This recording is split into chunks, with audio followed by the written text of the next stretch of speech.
Starting. And we're live. This Hangout on air is live. That's probably going to say, I think I'm going to mainly need a recap of like the last end of last session to know where we were going. Yep. Because I remember the overall gist. We went to go see the phone network guy, Bill Gates or whatever his name was. Bill Gates. And I know his last name was Gates, wasn't it? Yep, David Gates. He finally caught on to the pun. David Gates. So we had to go see David Gates.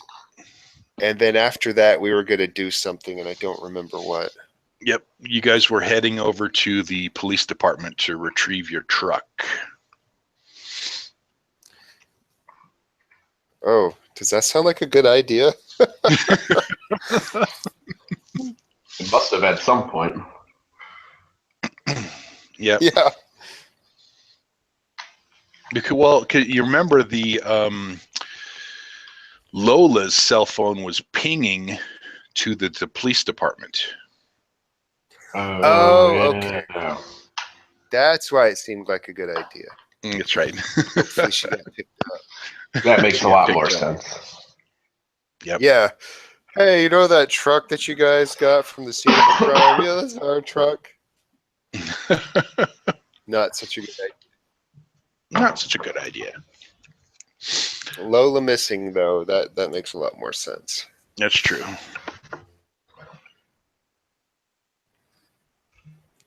All right, MJ, take it away. Do your preliminary thing. Okay, that's true. We should get back up to speed here. All right. Recap, right? Session 3 recap. Okay. So basically, you guys started out the session. You were at, you went, what was it, after the party or something like that? I can't even remember now. You basically noticed some strange dragging tracks outside the Wayland home. And there was a mysterious shadow person that was, as you guys were exploring the tracks or whatever. Okay, hold on a second. Over by the Morgan place. I remember that now. Exactly. All right, hold on a second. Let me switch back over to the game thing here. And then I'll continue on with this. You guys can draw on the map as needs be.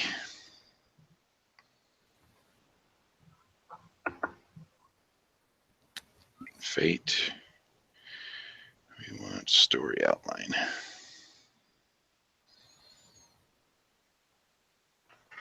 Okay. So, let's see if I can pull this off.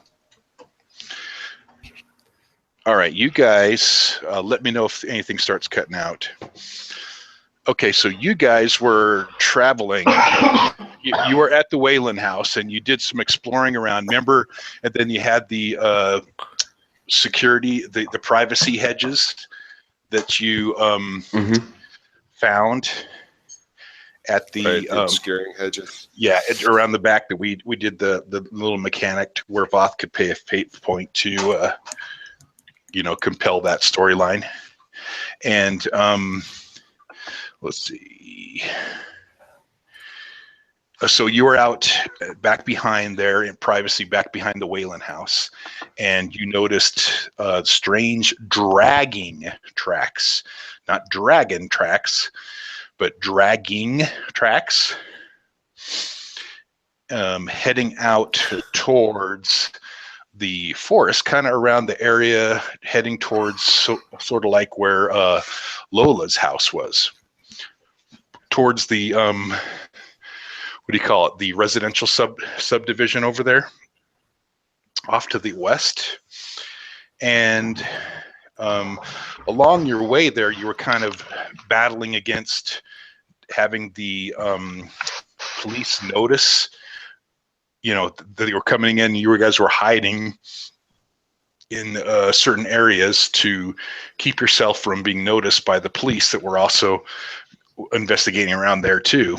At the same time, Jason had noticed that you guys were leaving tracks around the dragging tracks because there was no tracks around the dragging tracks at all. There was just the dragging tracks, Right. strange dragging tracks heading out towards the house over there, or the subdivision over there. And Jason had noticed that you guys were making tracks too, and as you guys were moving along and heading towards the subdivision area, there was a strange, mysterious shadow person seen off to the side over by a tree in the wooded area. And as you know, James put his flashlight up on the area. There was nothing there, and then when he pulled the flashlight away, it was gone. And then at that point, you guys decided to, just to go ahead and trek back home after, arguing for the 400th time back and forth about, who had the right idea, who had the wrong idea of what to do. You guys finally ended up on, hey, let's go ahead and just head home. So you guys made the little, so-and-so mile jaunt back home.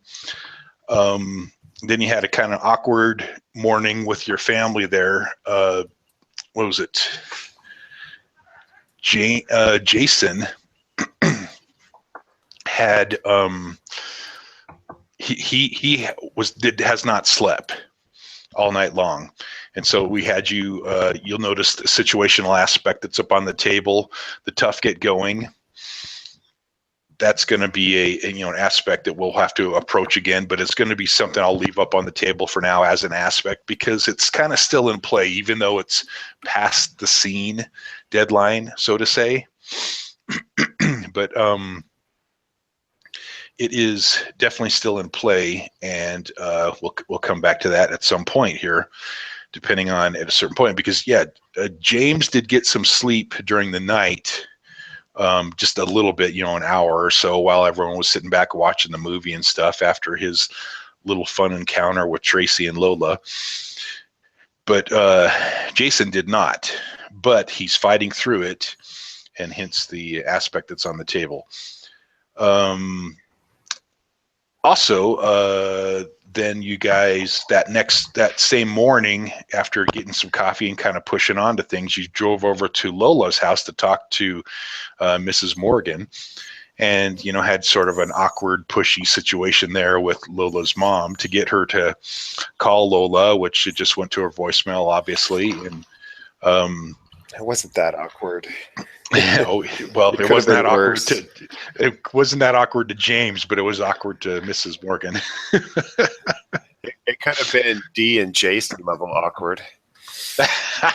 Oh, Lord. That's true. That's true. It's still not as awkward as the drive-through guy. Oh, those are so funny. Okay, so after your little encounter with Mrs. Morgan, and she had called Lola's cell phone and just left a message there. Then you guys returned back to the Whalen house to pick up the truck, and the truck was gone. Nobody was home at the Whalen house, and the Robertsons were not out, looking through their windows again and stuff like that. So it was just kind of like another regular morning over there, but the truck was gone. Then you guys drove back over to the Gates house and started, questioning David, and found out some pretty interesting things about David and the little secured network that he has going on there. Yep. You guys established him as a pervert. He was beaten off to all the pictures and everything that have been sent on the private network. But yeah, he's a bastard. He's a young 17-year-old, nothing too exciting about him, but he is very, very bright when it comes to computers and hacking, hence the name Gates. So anyway, you guys kind of left it off there as you collected some information on it, and David had said that he would begin recording the pinging locations of everybody who's on the network for to kind of get an idea of what's going on with people. Because remember, Tracy's cell phone was off the grid.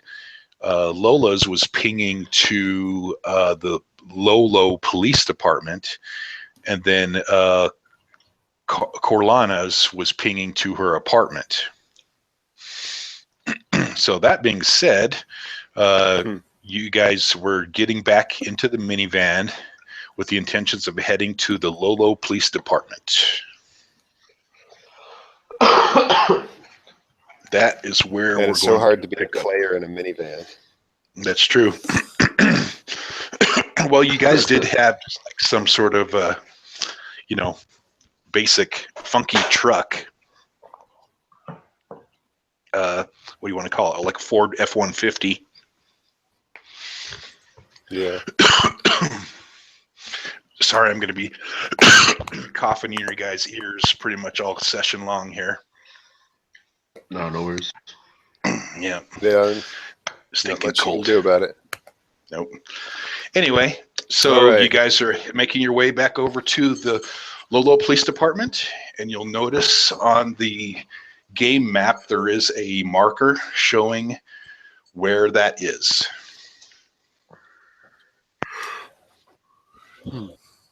Yep, police, I see it. See it? Okay.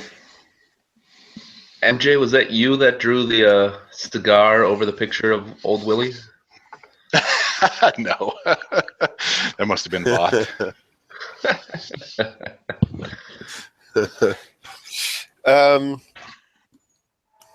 Out of character, I would like to avoid the police station, but in character, I think I would be compelled to go search for the girlfriend. Right. Yeah, showing up to the police station when shady shit is going down is usually never a good idea, but I kind of definitely feel like that's what your character would lead us to. Yeah.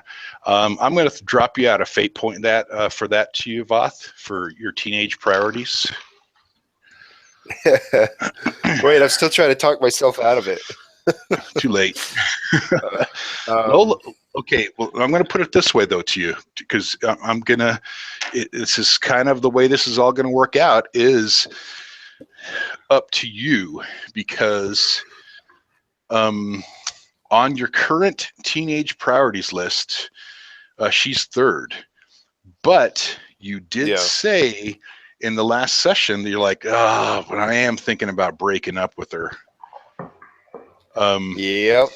So that's the thing. If that does happen in game, we're going to have to probably move her from that third position, maybe back down to fifth with just friends and stuff like that. So we may have to broach, changing an aspect or something like that for James. But at this point, here's the thing: while I think she's potentially in danger or dead or whatever, she can keep her position. If I ever find her, right, we'll see where it progresses from there. If she gets relegated to friend status on my Facebook. If you like find her dead, then she's not going to be on the list anymore, because obviously that's very true. She's not priority. True. I have to go check her grave. Make sure she's still buried. We're just going to bump her up to like first. She takes over for mom now, and James just hangs out at the cemetery at her headstone all the time. Okay. That being said, you guys make it on. Are you going to head over to the police station, right?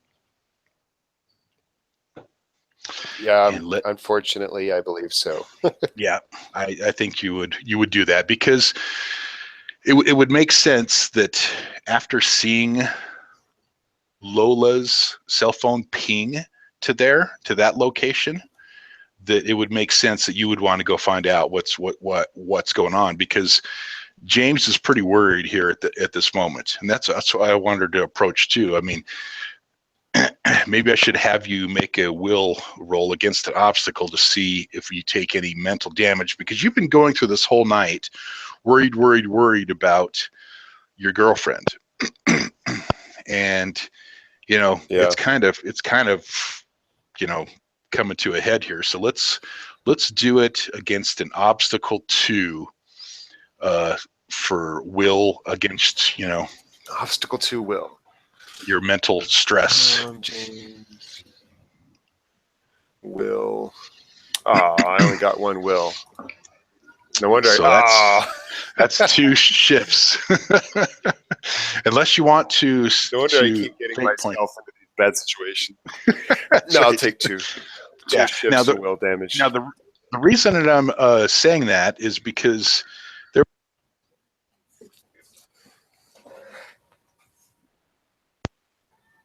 really worried. Are really worried about, you know, Lola and everything else that's going on. So that's what just kind of made me think of that. It's like, yeah, James is getting to a point to where there's all this weird stuff happening, and he's starting to think that think the worst. So, okay, so you take 2. You check off a 2 stress. Okay, you did. Yep. Okay, and so I would picture that you guys are hopping back in the minivan, and well, you guys tell me. You tell me what's going on. Passenger seat minivan. Yep. Bug out bags left at home because rolling into the police station with guns is probably not a great idea. Yeah. And 72-hour bag, not bug out bag. You guys had left your 72-hour kits back at home anyway. Yeah. Okay. And, so let me get you a police station. Okay. It'll take you a little bit. We're all hopped up on coffee. I haven't slept in like 30 hours now. Yep. Stressed out, losing mental stress to this whole thing. At this point, I'm starting to get concerned for Jason that, I don't know, it's kind of, he might be losing it. Yep. Did you sleep at all? Did Jason get any? I don't think so. You did not. He did not. But I don't have like the stress on me. Yeah. Basically. Oh, I haven't been up for 30 hours because I did briefly sleep for like an hour or 2 at the party. Right. Well, you accident, you know, because of the shot that you took and everything, you did fall asleep there for a couple hours while they were finishing up the movie. But as I'm sure we all know, drunken sleep for 2 hours isn't exactly a restful thing. That's true. That is true. Maybe I'll have you make it's more like a will check on that one too here soon. An endurance check to see if I pick up a physical fatigue. Hello? You there? Yeah, you cut out for a second.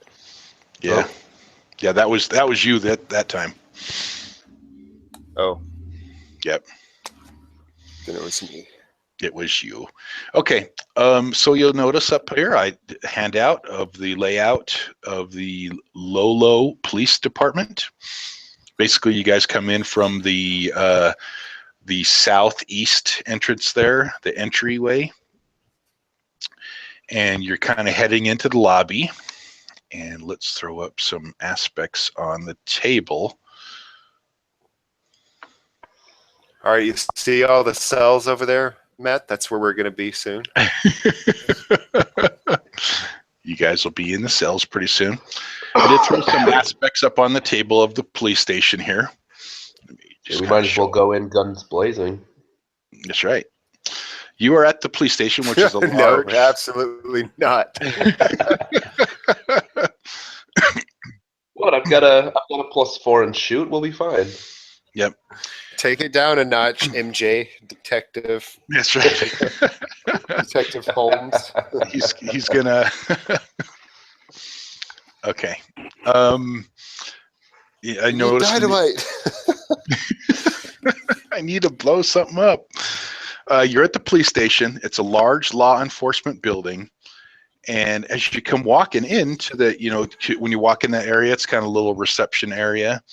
and there is other people kind of in there just hanging out. It is about 1:30 in the afternoon right now, and you guys are getting odd, questionable looks from people looking at you. They're just, it's not really questionable. Yeah, well, we're bad people. Yeah, you're bad people. Murderers. Okay, so now you would know because you've been in the police station before that back in the southeast corner is the area to where you will find the the police chief, and what was his name? Scott. Sheriff Scott. Oh, where does his name go? Real quick, before we go too much further, I need to go check on my kids. They've been quiet for a while. Okay. Getting paranoid. Getting paranoid. All right. What was the sheriff's name again? Scott right sounds here. familiar. Yep, Sheriff Scott. Sheriff Scott. Sheriff something Scott. I can't remember what his first name was. Gosh, see, this is where it's been too long. Dwayne. I'm thinking Dwayne. Dwayne Scott.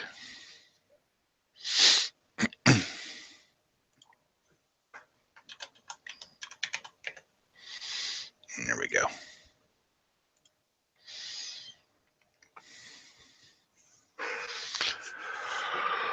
Oh, heck. Getting back into the rolling of Fate GMing is like, Yeah, right? Yep. Takes a while to get going. It does. Especially when you're, just trying to learn all this new approach. Yeah. Still getting used to everything. Yep. How was New Mexico? Mexico City, actually. Oh, was it Mexico City? Ah. Yeah. Yeah, I went down there for work. It was great. Oh, was it for work? Mm-hmm. Oh, yeah, I went down with my boss and a few other people. Cool. And just went around. All brats are accounted for. They're just being good kids. Yeah, they are. It's weird. Yep. I'm like, who are you? So, what were you saying, Matt? Down there for work and what? All we did was eat food the entire time. It was great. Oh, that's awesome. Eating food. Okay. What's your guys' plan of attack? I'm not attacking shit. I'm just going to go to the front thing and be like, excuse me. Pardon me, have you seen my girlfriend? Pardon me. Okay, so you're going to walk up to reception. The lady will point you in the direction of Sheriff Scott's office towards the back. So when it says police chief. Mm-hmm. Yep. All right. Well, I go up to the door and give a little knock and wait to be ushered in. As you are, well, basically, she kind of the lady in the lobby area will point you back through the corridor down to the police chief's office, so to say. And as you go through the door, you'll see that little spot there. It says secretary. You'll notice Sheriff Scott's secretary. Okay. And she gives you a very, very shocked look, like, "What are you guys?" And she turns and says, "What are you boys doing here?" And you notice that she gets up from her chair real quick, grabs a hold of you guys, and starts ushering you into the police chief's office. And she's like looking around, seeing if anyone else is noticing you guys as you're going into there. What would you guys like to do? What's the deal, lady? What's the deal? She says, yeah, that's very confusing. Yeah, she'll be like, "The sheriff will explain. Just get out of sight." Can I sit in his chair? Yeah. So she'll put you guys into there. You're not going to resist her or anything. Nope. No, Okay. be confused, but go along with it. Yeah, she's going to put you guys into the. Although out of character, asking if we should resist kind of worries me. Botha's always metagaming. She'll bring you into It's a trap. It's a trap. She'll bring you into the police chief's office and then kind of shut the door behind you and close the blinds so nobody can see in and stuff like that. And she's like, all right, stay here. I'll be back with the sheriff in a second. Let me go find him. Don't make any noise. Stay right here. Okay. Okay. All right. As soon as she leaves and shuts the door, I assume she shuts it. I turn towards Jason and I go, "You think we made a mistake coming here?" And use the the famous Star Wars line. I've got a bad feeling about this. I've got a bad feeling about this. Okay. A few minutes later, the sheriff will come walking through the door and he'll be like, oh my gosh, what are you boys doing here? What are we doing here? Yeah.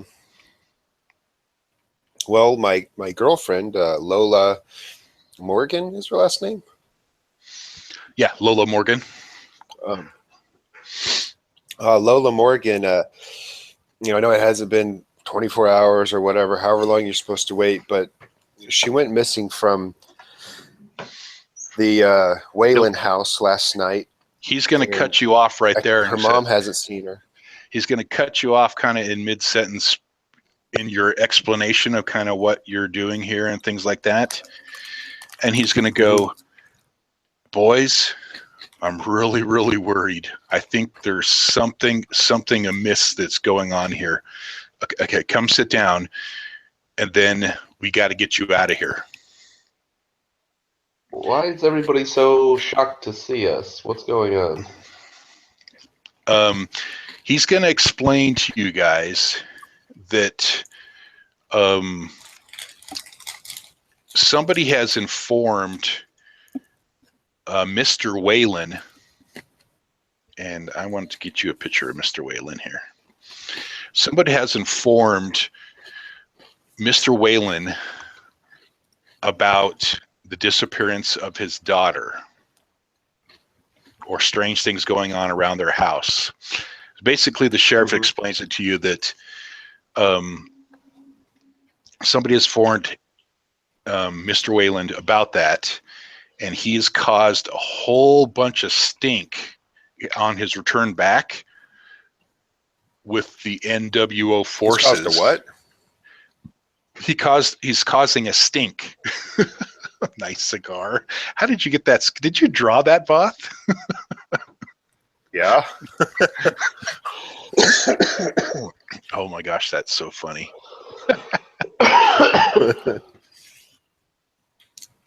Anyway, it's a stogie. Yep.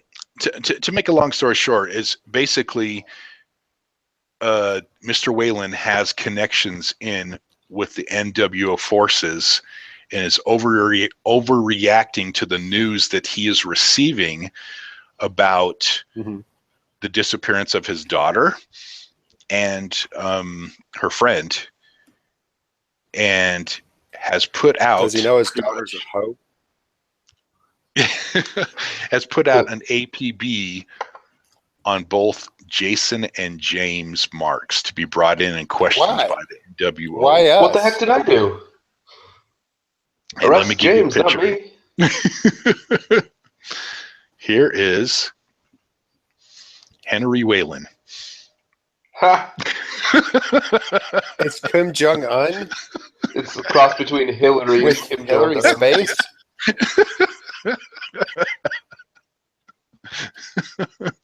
That's my God. that's Henry Whalen. That's Tracy's dad. MJ, you've had too much time on your Oh hands. my God. I know. You guys gave me 3 weeks, man. That's awesome. Oh God. Okay, so back to the sheriff. I knew Voth would like that.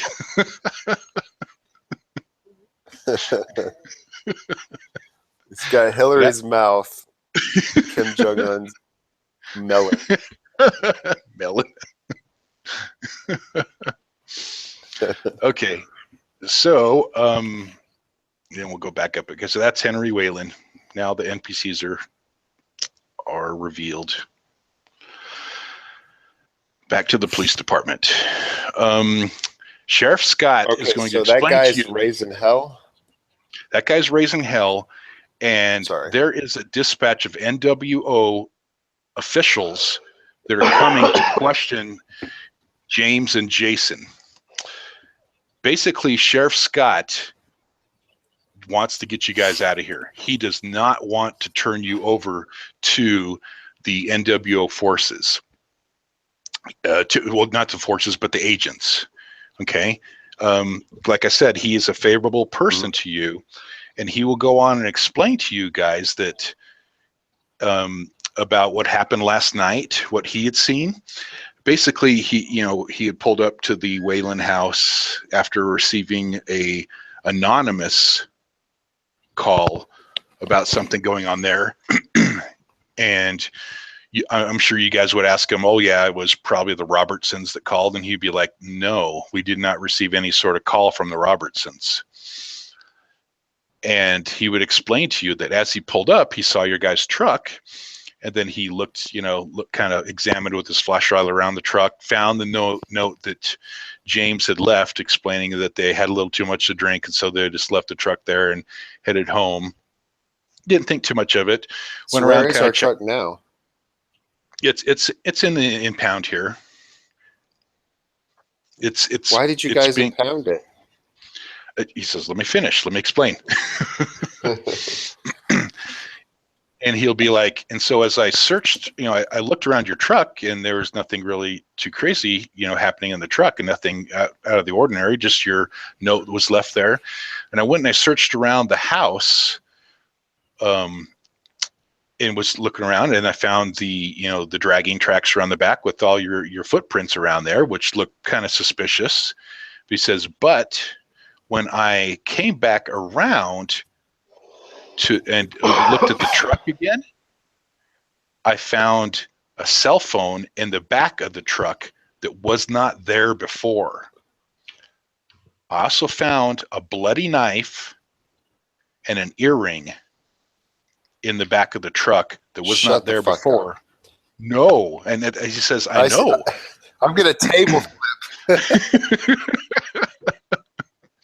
He says, no, but I'll stand up angrily from the chair, causing it to, like, if it's on wheels, slide back. If it's not, probably fall over. And be like, what the fuck are you trying to say? Because in my mind, I just jumped to the conclusion that Lola's phone is at the police station. That's where we tracked it. Now they're saying its phone's there that wasn't there before, and there's blood and an earring, and she's a girl and she wears earrings, and I'm thinking she's dead. Yep. All right, you need to make another will check. Probably. Yeah. Probably because this one's pretty big. This one's pretty big because he will explain to you that it's. There's a good potential that there's foul play going on here. The way he's explaining it to you is it looks like foul play that they're setting you guys up with. Can I break up with her? Setting us up. God, we're so fucked. Yeah. Can I assist him on the will check? But the good part about this is Sheriff Dwayne Scott is on your side. Yeah, I get that. And he could tell that somebody planted that crap there, and I get all that. But he doesn't trust. But I'm flipping my shit right now. Right. He doesn't trust you to turn you guys over to the NWO forces because he thinks he'll just take you and go throw you in a hole somewhere. And he doesn't want that. I'd like to ask him if he's told the NWO about the knife and the earring and the cell phone yet. And he says no. He says that's they don't have any of that information at all. I'm like, Sheriff Scott, no, we didn't do that. Someone He obviously is framing us if it was there before or wasn't there before and then was there after.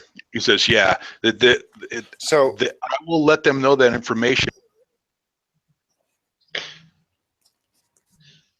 Real quick, to know how I handle it? What's the will I need to roll? I mean, the obstacle. Okay, this one's going to be pretty big. Let me look it up. Can I assist him on it? Like put my hand on his shoulder and try to calm him down? Okay, so what you want to do is you want to create a situational aspect before he makes the roll. Yeah, just like creating an advantage, I guess, would be how you go. So something like empathy. Yeah, let's see. So he's seeing. So in empathy, Jason is beginning to see that James is losing his beans. He's about to lose it. Yeah. Okay, so you want to create beans to begin with. Yeah, he already lost some mental fortitude over this already. So with that, I'm going to give you an obstacle to Jason to create an aspect. And so, you already rolled it. Wow, that is a boost. Success. That means he could create 2 boosts on it. Yes. Oh my God, you're my rock. He is. Holy cow! You rolled a 2. Okay. And what's my obstacle that I got to roll against that isn't arbitrarily raised because he got 2 boosts? Right. Now we're going to make yours as a legendary. No, yours is going to be, all right. Okay, yours is going to be at a 6. Jesus. Okay. Yeah, so 6 will. Oh, bam! Crap. Oh, I got it. I got it. You did at a minor cost. At a minor cost. So whatever. I guess it really doesn't matter what the aspect that he created was, but basically he was creating an aspect. I don't know what would have been the name of the aspect that he created. Did I just save you from going insane? You saved him from losing some more mental stress. I mean, because that would have been what, 4 shifts? 4 shifts right there. So, yes. So basically, at a mild cost, generally a mild cost is like creating some sort of aspect. So maybe it could be that I shouted.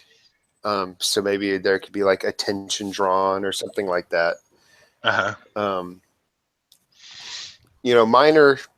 Minor costs can also be stress.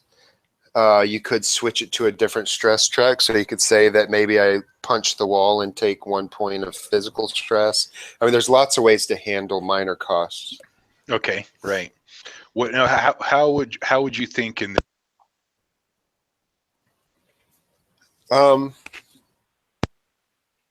In general, like if I was GMing this, I'd probably just give it without a minor cost because, I mean, there's no real good minor cost that I could think of. Right. I generally bring minor costs when there's like something glaring great thing that I could do to you. In this case, maybe I could piss the sheriff off, or I don't know. I'm thinking that I want you to take shift at the minor cost to be a shift of mental damage again,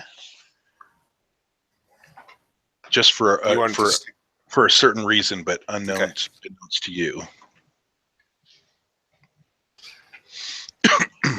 All right, so I take a shift of mental stress, and so like basically it looks like I'm about to boil over and literally table flip his desk and like run out of here. And Jason comes over and puts his magical hand on my shoulder. Instead, I just kind of sigh annoyedly, and then I ask, was it Lola's cell phone that you found?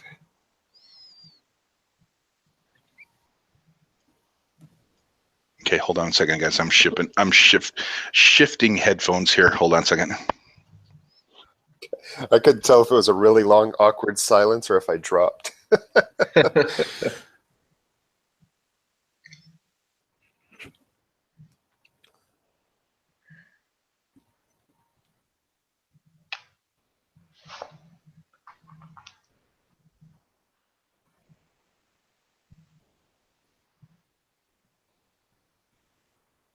Did I drop now?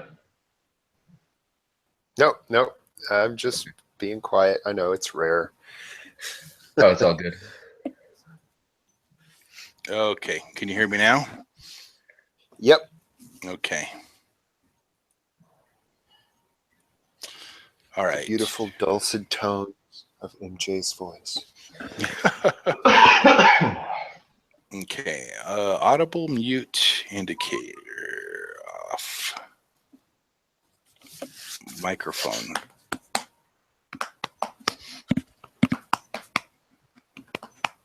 Okay, but this one doesn't. Oh, this one doesn't allow me to hear myself when I'm talking. You're so quirky, MJ. I am. Treble. Maybe I'll just go back. Dang it. I just got tired of that popping off every single time. So, all right, we'll figure it out. I'll go from here. All right. The Bluetooth headphones have just finally pissed me off to a certain point. I'm just like, I'm done. So I asked Sheriff Scott if it was indeed Lola's cell phone to confirm my suspicions. Okay.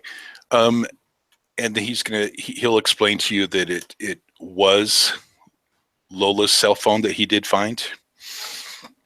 I will scream the F word out in frustration. Okay. And he's going to flip my shit because I have magic hand on my shoulder. Yeah. he's going to kind of reach over to you and it's like, keep your voice down. Now you would know Sheriff Dwayne Scott is not he's not like an old sheriff guy. He is what do you want to call it? Okay, hold on a second, guys. Dang it. Stupid headphones.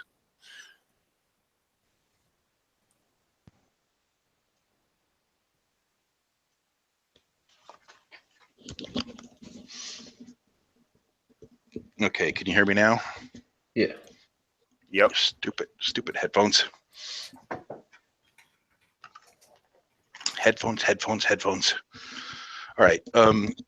So he's gonna explain to you guys that well you will know that he's a younger guy. He's like in his early 30s and stuff. And that's kind of why he's a cool guy. But information wise is because he's more on the level with you guys. And now, sorry, what was the question you had asked, Foth? I asked if it was her phone, and he confirmed it, and then I screamed "fuck," and he said, "Keep your voice down." Yeah, and then he went into an explanation of something he forgot. Yeah, and he's gonna explain to you guys that we need to get you out of here. I think too many people have kind of seen you already. So he says, I mean, do you guys have any ideas on what to do to get out of here, or I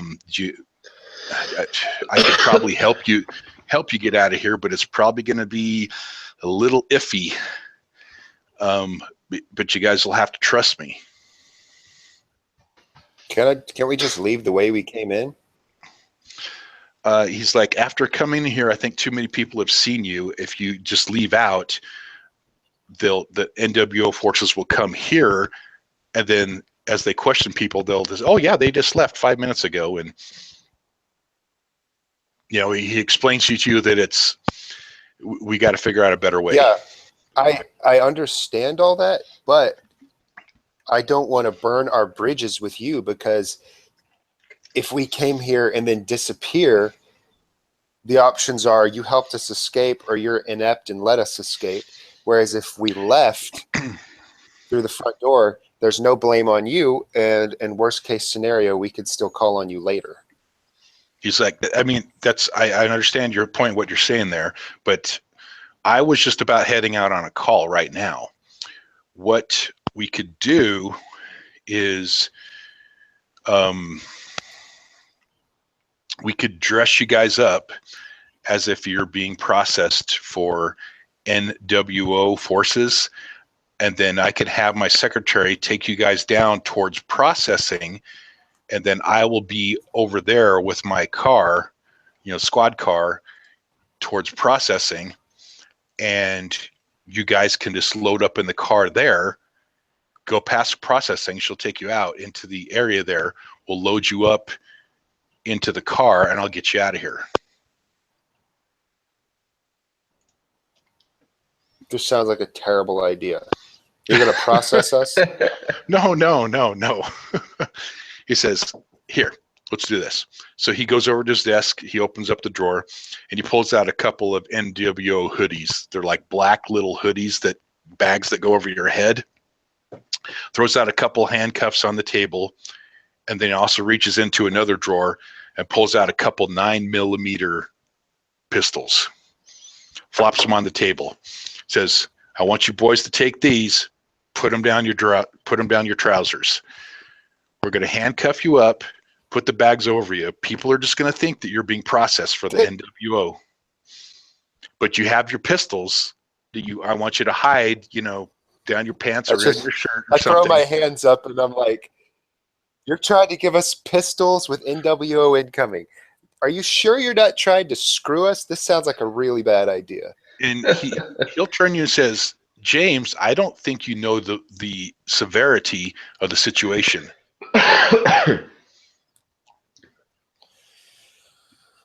This is so fucked up, Jason. This is so fucked up. He could have arrested us already, and he's given us a chance. I think we got to go with what he's telling us, even if it sounds crazy. Yeah, but he's also telling us that we're being framed, and he's trying to hand us pistols. Where are these pistols from? How do we know they're not part of the framing? How do we know it's not his brainchild?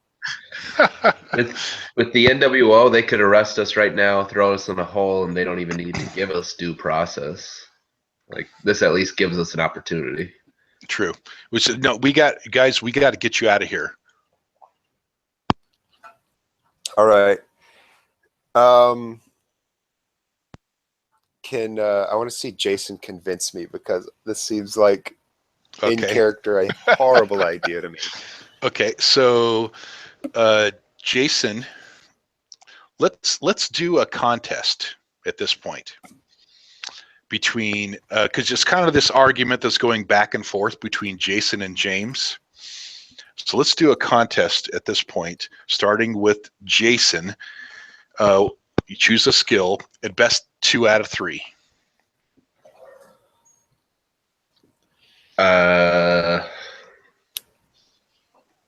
Choose a skill. Yeah. To roll, and then basically you're gonna be doing something like to where you're trying to convince James of this, because he's saying this is a bad idea. He's not liking this at all. So we're gonna leave it up to fate how this all kind of works. Sounds like a pretty weird idea to me as well, but I was just trying to go with it in the game. Okay. Well, we're being I'm going to say, Jason, you're going to get a +2 to your rolls because of the support from Sheriff Scott. He's basically unless you guys just want to go with it. It's your choice. I just was talking about like one roll off just to see how good he rolls against my will, to see how I react. Like a whole game out of it to go a different way. I don't know. Because I mean, especially if you're giving him +2 and then it's +2 at best 2 out of 3, and he's got empathy at +3 and I have will at +1, it just seems at that point pointless. Yeah. There's Okay. zero Now, chance of me succeeding. let me paint the scene a little bit more. The drama that I'm seeing kind of unfolding in my mind here. I guess I should put an aspect up on there. Okay. On the table at the police station here. And I'm going to call it "There is no more time left." Okay.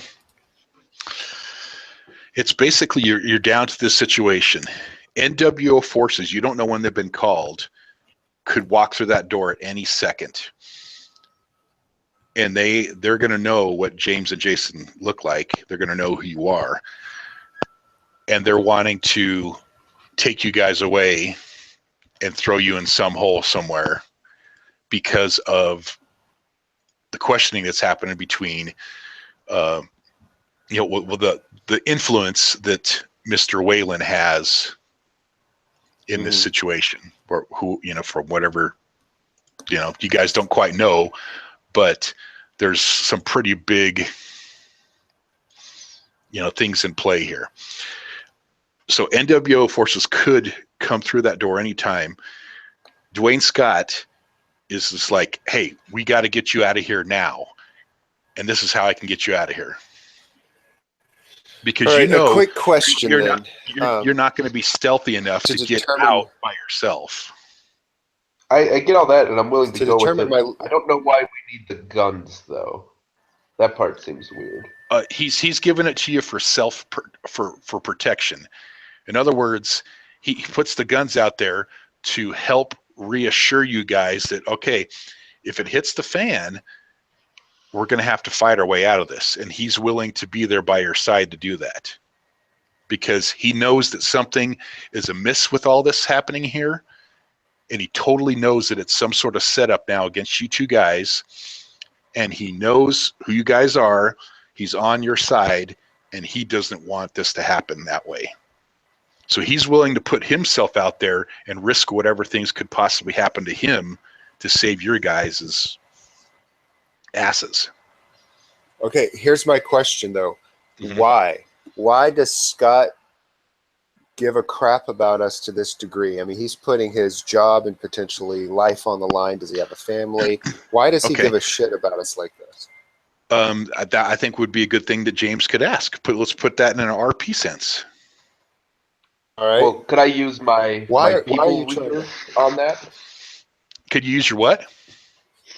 People reader? That's good. Absolutely. Your once per session? Yeah. Okay. You can ask a single question about a single target. So the question, it can't, okay, and I kind of went over this a little bit too. If you do frame it in a yes or no answer for the first question, I can't answer it as in yes or no too. But the second question has to be framed in a way that I would give a yes or no answer. The second question does. Yeah. So the first question, yeah, if you want to use that, absolutely. I guess it would be, why is this guy risking his career and his life for us? Okay, because he is not a supporter of the NWO. You know that you would know that he would be a person that was very, very opposed to during the times when the NWO took over for local law enforcement, that he was not very happy about that at all. And he had seen many of his friends and family that were taken away by NWO forces in here. And so he's very, very loyal to the people of Lolo and wants, to make sure. And he just knows. He just has a bad feeling about NWO, and he's had too many people that have been taken away from him that he will not. He's not going to allow that to happen to you guys because you're James and Jason. You guys are the big spearheads, in their city here. He's not going to allow that to happen. So the follow-up question that has to be yes or no is, can we trust him completely? Yes. Okay. Okay, well, with that, then I will go ahead and go with it. That's some big information right there. Yeah, based off all that stuff, I would assume that it is conveyed to me through the magic hand, and I would settle down and take his information as genuine. Okay. Yes. Yeah, he's not. You would know that he is giving you the pistols because he wants you guys to basically be on board with him, just in case the shit hits the fan. You guys are getting out of this no matter what. Right. Right. You know, he's willing to sacrifice himself for you guys. He's a law enforcement officer. He's the sheriff of the town. He's a good guy. He's on your side. All right. Well, then let's do this thing. Let's escape. Okay. So what he's going to do is he's going to have. Let's get back to the police station map here. He is going to have you guys. Basically, he'll handcuff you guys with your hands in front of you, not behind you. Your hands in front of you, okay? And then he's going to have you guys. I don't know where you would want to put the 9mm pistols, though. Probably down pants. the front. Down the front. Yeah, so we can have our hands over it, so blocking it, so nobody sees it. Exactly, because he's going to leave it, and the cuffs aren't going to be on like real tight and stuff either, so that you guys can actually grab your hoodies and pull them off, and then also function with a pistol with your hands handcuffed in your hands in front of you. Okay, so then he'll say, "All right, I'm going to have my secretary. She's trustworthy. Don't worry. We're going to walk you down the main corridor towards processing, but then we're going to go right out the door and into my squad car, and we're getting out of here." Okay. Alrighty. He says, "Now, don't trust you. Don't pull these hoodies off at all until we get you out and I get you in the safe house." Okay. He says, "Don't worry about your truck. They're going to want to see. They're going to want to see it here."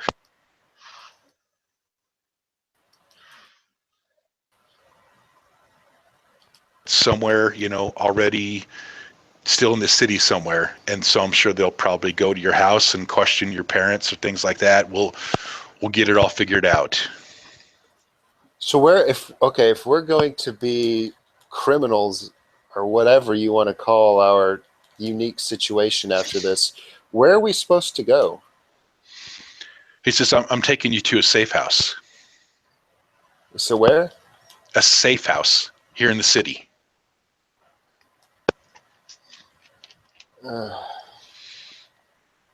Is it my Uncle Justice's house? No, but Justice has been informed. Oh, so you're in good with Justice? Absolutely. Okay, I trust you a little bit more now. You're coming to feel that Sheriff Scott is actually a really good guy. Really good guy. In that case, going with Sheriff Scott to this safe house. Okay. All right. You guys walk down through the hall. You make your way down through the secretary gets a hold of you guys, and she's kind of whispering to you guys, "It's going to be okay. It's okay." Kind of being sort of like a mother in a motherly way. And she's going to walk you through the area there, and all the way down the hall, and out through the doors, and then kind of place. Then the sheriff will take a hold of you guys and place you in the back of the cars. And you can kind of hear some people talking outside, And they're like, oh, what? I wonder what's happened to those guys. He says, those are NWO processing hoods. Oh man, those guys are in big trouble. Just it's kind of just conversations that are going on outside and stuff like that. And then you guys get put in there. He kind of pushes your head down so you don't smack your head on the side of the car, and put you guys in the back seat, and then pops into the front seat. Says, all right, we're off. He starts driving away from the police station. All right. And so then he's driving for a little bit. It's about 5-minute drive. And he kind of stops his car. Says, okay. He says, wait here for a second. Let me check it out. Just stay in here. Don't move. And so he'll hop out of the car. And then he comes back about a minute later and says, okay, perfect. It's perfect. All right. Come with me, guys. I'm going to grab you by the arms, and I'm going to lead you in to the safe house. Don't take your hoods off, not yet, until I tell you so. All right. And he's going to, excuse me, he is going to take you in, and then he comes to some doors, and he kind of opens the doors, and it's like really, really quiet. And it feels like you're just the way that your feet walk on the floor. It sounds like hardwood floors, and the sound kind of echoes off of things. But you can feel that the sound is it's bouncing off things, but it's coming back quick. So there are things within this area that you're walking into. And so he brings you into the room there and kind of stops you guys there for a second and says, okay, hold on a second. Let me go get the lights. And then he walks away. He says, okay, guys, pull your hoods off. Surprise, it's your birthday. I pull my... What's that? You pull your hoods off? Yeah. Yeah. You guys are in the hall of the community center. And as you pull your hoods off, you're surrounded by all your friends and your family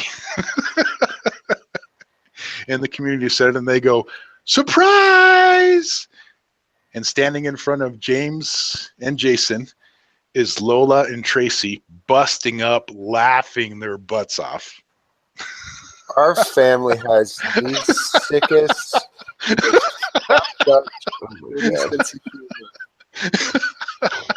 I pull the 9mm out and shoot him. James pulls the gun out and points it at Lola and starts pulling the trigger. Oh my god! It's just click, click, click, click.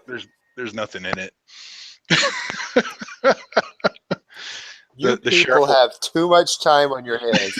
Yeah. I'm leaving this shitty little city. What the hell?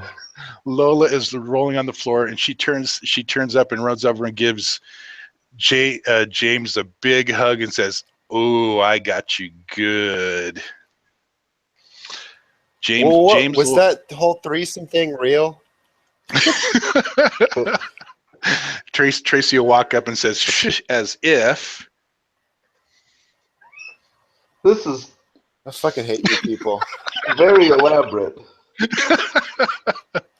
It's basically, and you'll look around the hall up there, and it has a big sign saying, "Congratulations." It's basically a celebration party that was put together by your family, but then it was Lola and Tracy's job in getting you guys here. And so yeah, this is too much. My mom was in on it. No, your mom was in on the surprise part, but not this part. Oh my your god.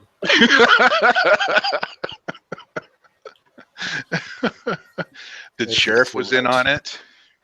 The sheriff was in on it. The sheriff's secretary was in on it. Okay, quick explanation.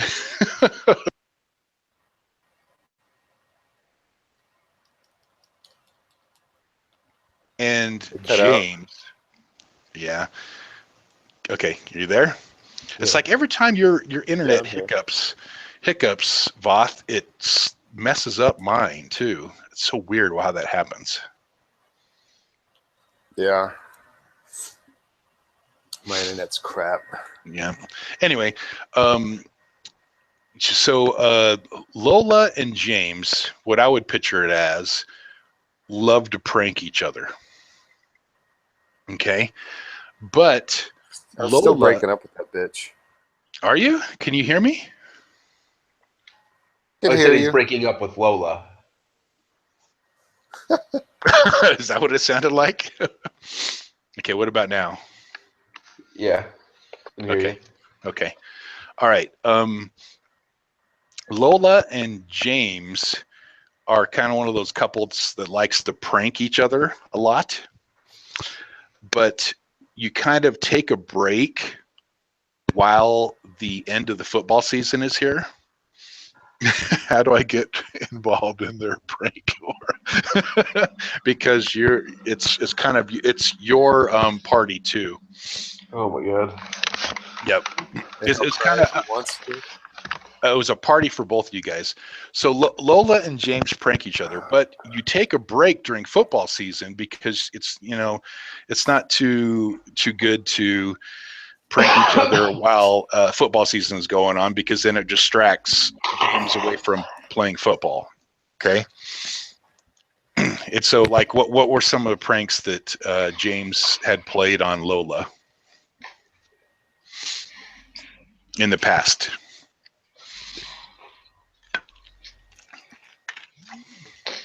You there, Voth? Yeah, I'm here. I just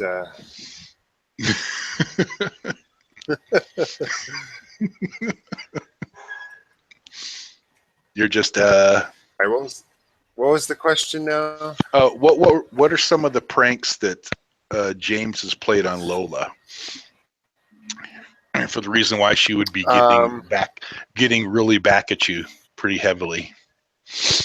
I put itching powder on the thong of her thong. That's a good one. So okay. So there are all sorts of different pranks that James and Lola have been playing at each other, but they take a break during football season. But now football season's over, so Lola thought this would be a perfect time to pull this prank on there. So when your mother, when Jelena, is that how you say it? Jelena had approached Lola about, helping get James and Jason to the community center to have this surprise party for him, for basically kind of like their congratulations on your, college as a choice, accepting your full ride scholarships, yada, yada, yada. She kind of let that portion up to Lola, and Lola recruited Tracy in getting you, to get you guys put this whole elaborate murder scheme into play to basically get you guys here to the community center. Mm-hmm. That's crazy. Yep. So they would so insane. Oh, come on, it's perfect. How do James and Jason react? The way I've reacted, just disbelief, face palm. I can't believe. Especially since we've been up for so long. Yeah. I was. This is the real problem. This is the dark underlining of this prank, as I genuinely had come to the conclusion that I'm thinking about breaking up with her. Exactly. So also, it's like, Also, seeing Lola there, you will recover your 3 stress boxes. Okay. If it depending on how James is feeling. I'll recover them, but the bitch is just fuck that bitch. Yeah, I would think it's more, teenage priorities. She's third on your list. You're relieved to see her not dead, as was just explained to you. So I figured that those 3. I'm kind of thinking about killing her. Now you're thinking about killing her. Okay. Go ahead. How do you want it? Yeah, Go ahead and recover those 3 stress boxes. I recovered them. Okay. I'm just gonna be sort of distant from her. Like if she could initiate talking, I'm not gonna initiate it, and I'll probably just go like try to talk to a friend, or I don't know. I'm out of it now. I'm just like, what in the hell? Okay. You guys have this nice little party going on.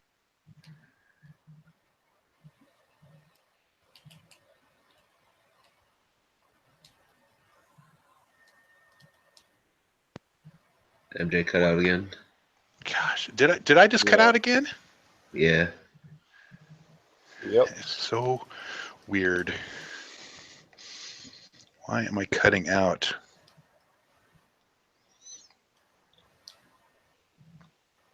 I said this. Swear these Might just be internet connection. It shouldn't be though. I'm connected up, recording just fine. There's nothing really things that would be causing me to cut out.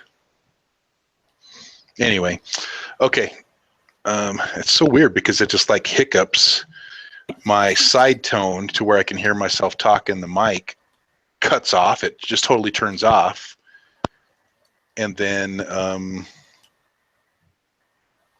don't know. It just goes away. Let me adjust my bandwidth. Nope, it will only let me auto adjust. That's so weird. Okay, now I got to remember what I was saying. Oh yeah, David's up on the stage. He's kind of running the DJ thing there, and he's pointing at James, laughing because they're literal in a counter with him at his house and stuff like that. You're not sure what was a setup, what wasn't a setup. Well, we definitely know that David Gates is looking at naked pictures of us. We know that for sure. It's true. There was information that was collected from all this stuff going on here. What about what I would like go to very well for David.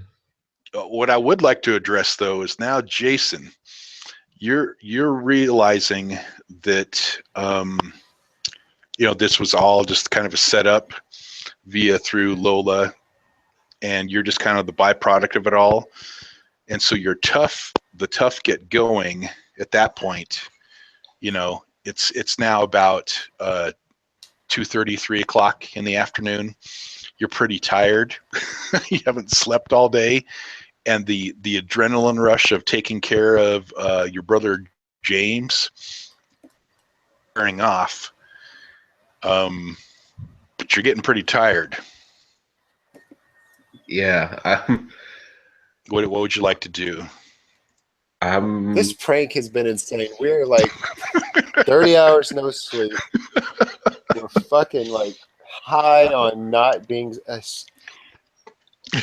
These people have I'm ready too for much bed. time on their hands. Yeah, you are ready for bed. They're like, surprise! Oh, you're all alive. I'm going to sleep. I just need to go find a room somewhere to sleep. Right? Well, are you going to push through it? Are you going to push through it to kind of make it through the party? Yeah, but I'll be kind of in a daze, I guess. Yeah. So I'm going to remove that aspect there and just say that you kind of just make your way through. Yeah, well, I guess I should put you guys at the community center too. It would be over here. Okay. let's see what information I can share with you guys. At a certain point, you're going to see through the time here. It's pretty good. Lola will, even though James is kind of trying to keep his distance from her, she's going to still make her way back on over to you and talking to James like, I got you so good. Yeah, that was great.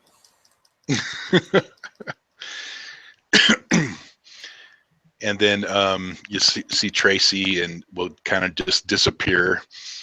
Your friend Jonathan will come over with his girlfriend Naomi, and I guess I should put it down here so you guys can see the faces of the people you're talking to. He'll kind of come over and says, dude, he's like, man, I just want you to know I had nothing to do with any of this. I think it was a bunch of crap. Yeah. And Jonathan is your best friend too, James. Jonathan. Okay. Oh, right. Yeah. Yeah, it's pretty shitty. That was pretty low, man. But I did try to warn you guys. Like keep pranking each other. The worst thing I ever did was put itching powder on the string of her thong, and she had me thinking she was dead. I don't know. That's some Naomi will pipe up and say, shit. Naomi will pipe up and say, well, if you ever had itching powder on your thong for a girl, that's pretty bad. Thanks for sharing. But you didn't think I was dead. You see the difference? Dead.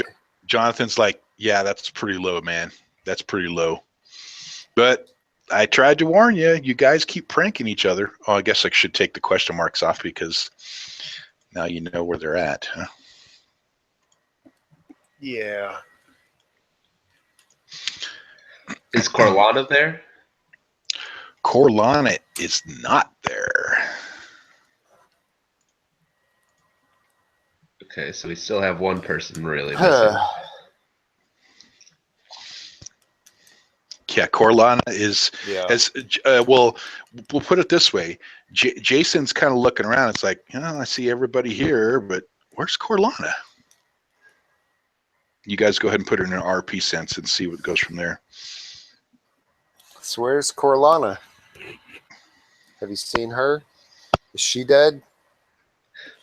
Is this a continuation of the whole let's make him think she's is this prank dead? still going? Is this prank still going? Think it's real or not anymore. Lola will turn to James and says, well, we had to get the blood from somewhere, so we had to kill somebody. Yeah, that's really funny. You just got I don't even know if you're kidding or not anymore.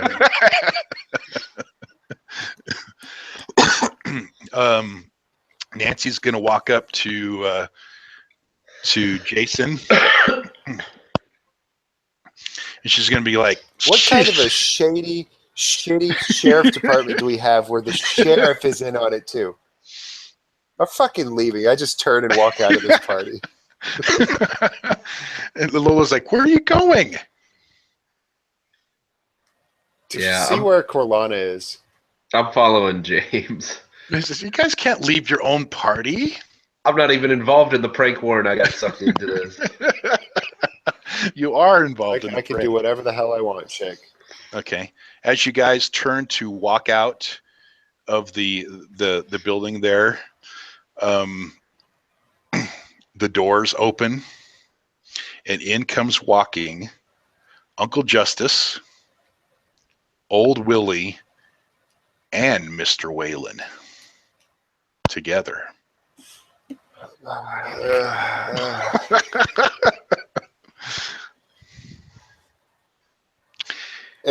Unless it was stopping me, I'm still just leaving. I do not even want to be here. Yeah.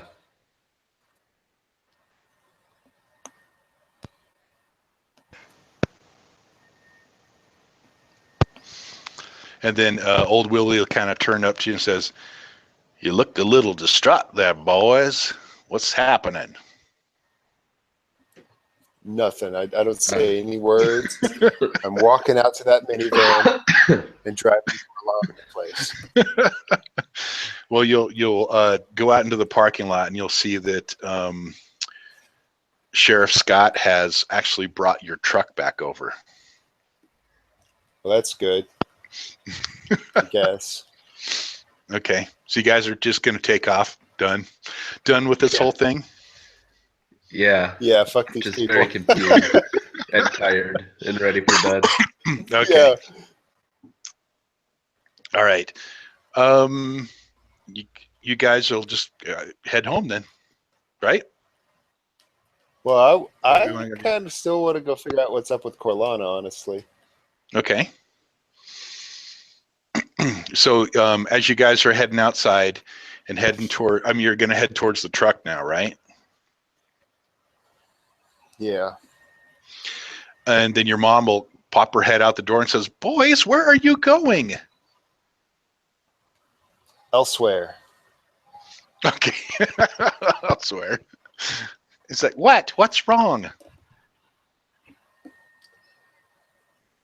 Well, I don't want to talk about it. I was having like heartfelt conversations with you about shit, and you're like in on this whole thing.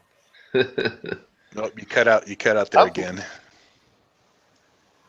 What? I tell her, I'm like, Mom, I don't want to talk about it. I was having heartfelt conversations. I'm worrying if Lola's dead, and you're in on this whole thing. You've been on it from the start. And she's like, I have only been in on planning this party. Well, there you go. You're part of it. See ya.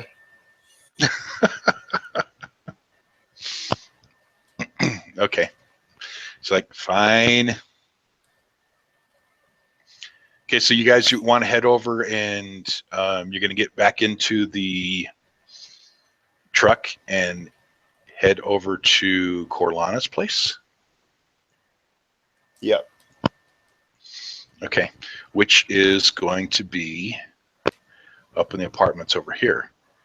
But unfortunately, you don't know which apartment she lives in. Oh, come on. She's She's never been on to my the place before. priority friends list, and I don't know where she lives. You have never been over to her apartments.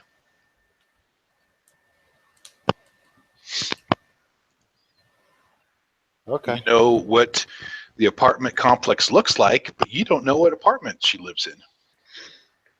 So I'll show you. Here's the apartment complex. This chick isn't worth it. Let's go home. If I didn't know where she here's the lived, I wouldn't apartment have gone. complex. Yeah. You don't know which apartment's hers. Right.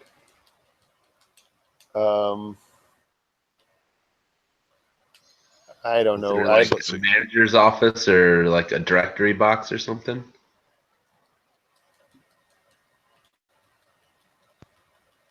Like the whole, what do you want to call it? The apartment setup or whatever. You guys hear me? Yeah. Yeah. Now I can. Okay. So weird. Why does that keep cutting out? I wonder if it's a setting I have wrong. Allow games to control illumination. Okay, that's fine. Record delays during quick macro creation. No.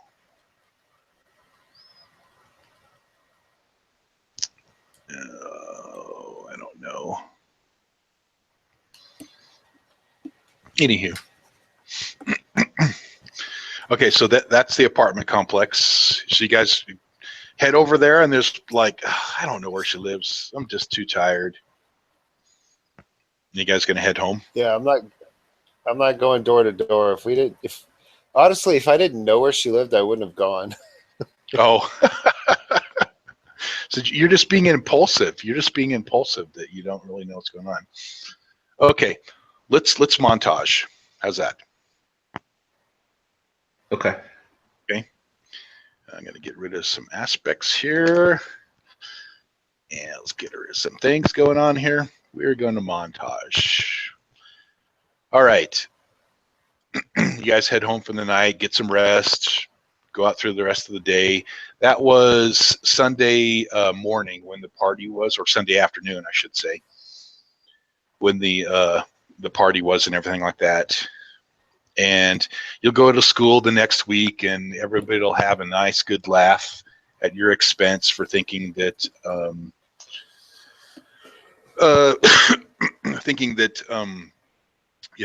of the joke that Lola played on you guys.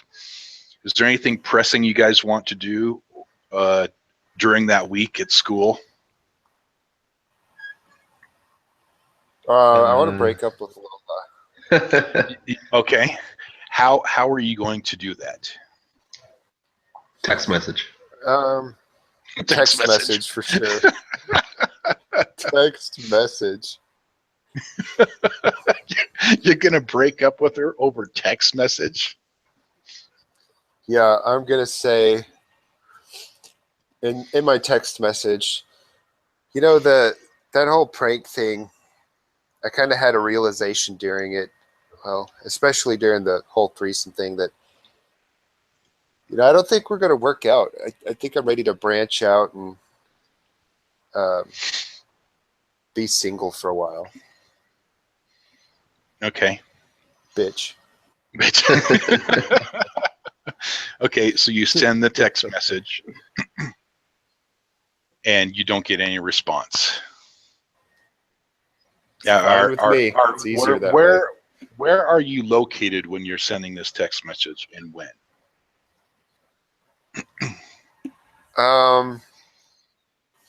It probably, I don't know, just like in between classes, I would just impulsively feel like I need to send this text and go to my locker and send it. Okay. So you're at school during the week sending this text message. Okay. So the day progresses on at school, and you still don't hear anything back from Lola. It gets to the end of the day and class is letting out, and all of a sudden you hear, as everyone's out in the halls getting ready to head home from school. You got to remember, school is not in Lolo; it's up in Missoula, because there's a lot more students up in Missoula, so it's a pretty big high school. And then all of a sudden you're going to hear this voice saying, "James Marks, you cannot break up with me." And all of a sudden you kind of see why not exactly whole scene that all of a sudden people kind of part in the hallway, and there's Lola standing there with Tracy, and Lola is beelining right towards you. All right. I do the slow. Jason starts taking some slow steps backwards. Well, she says I can't break up with her, and I do anyways. I'm like, you said I can't break. Put it in some RP. Put it in some RP. I know. That's what I'm saying. You say I can't break up with you, but I can't help it. I need some room. I'm fixing to go away to college. I don't want you to uproot your life to follow me there, because what if? There's too many what ifs right now. And Tracy will turn and says, "James, you are such an ass." Yeah. Yes. That's funny coming from the person who made me think they were dead. She's like, "I didn't make you think I was dead." That's Tracy saying that. Look, I don't want to talk about it. I don't want to talk about it. I don't care. Leave me alone. All of a sudden you see Lola starts breaking down and crying. Casualties of war. What am I going to do about Casualties of war. And then she'll kind of, and Tracy will lean over, put her hand on her back. And then Lola turns up. Everyone's standing around watching. It's the big drama at the high school between James, the big popular guy, and his girlfriend. And she turns up through her sobbing eyes and she goes, "James, I'm pregnant." Ah, fuck you, bitch. I'm out. What are you talking about? We've only been doing anal. Not before you had to convince her. James, This is too much. she's pregnant. I'm out. I'm fucking out. Man, this game got real.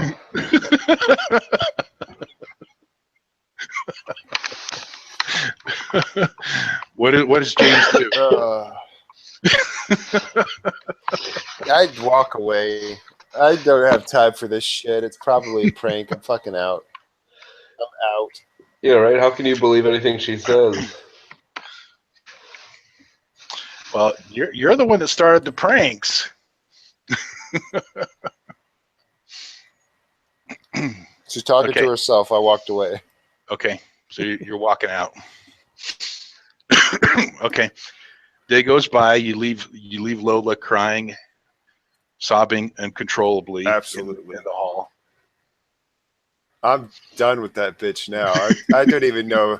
I don't trust her. I don't believe her. Fuck that. No. Okay, No. but what if? Should I know my teenage priorities? What if? Should I put third priority, or maybe should I put Lolo down to fifth? But is it Lola and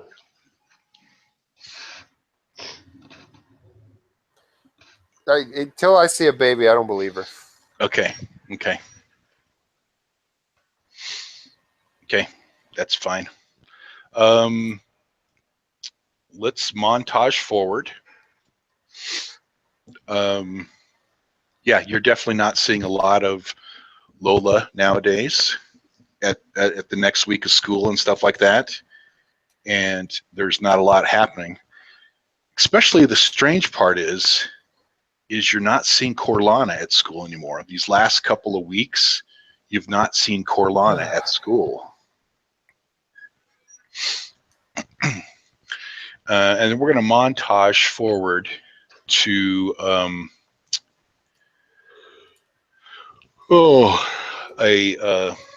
night. What in the world's that? Sounds like air raid sirens. Oh, it's the It does. first Tuesday of the month in Chicago, so it's the practice sirens.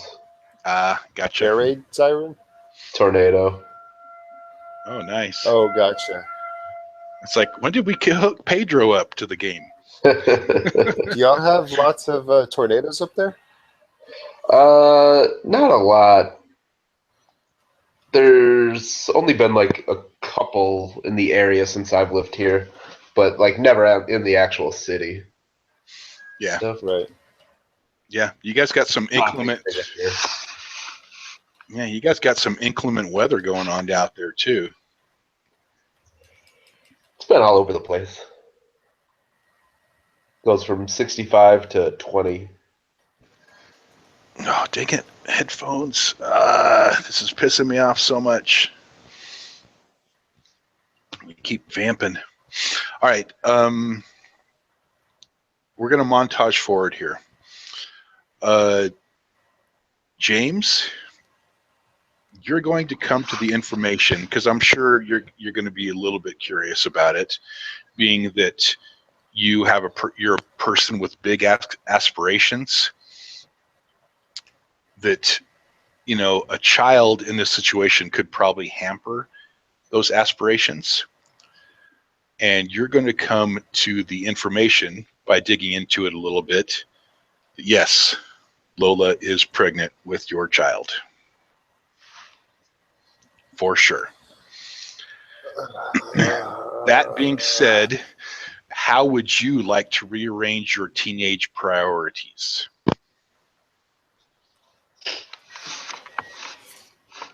Hold on. Because now, keep in mind, I think James would also be thinking in this too, that he may have had his own hand in this breakup because of, you know, the pranks you're kind of playing on him. And then when she pulls a real good prank on you, making you think that she's dead.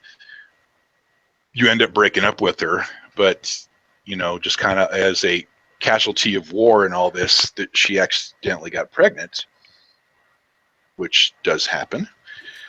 Can I spend a fate point because I do have bigger aspirations that I would be very thorough in wrapping it up, and I was very careful about not getting her pregnant and that she is full of shit? Or maybe No. it's a miscarriage or something? No.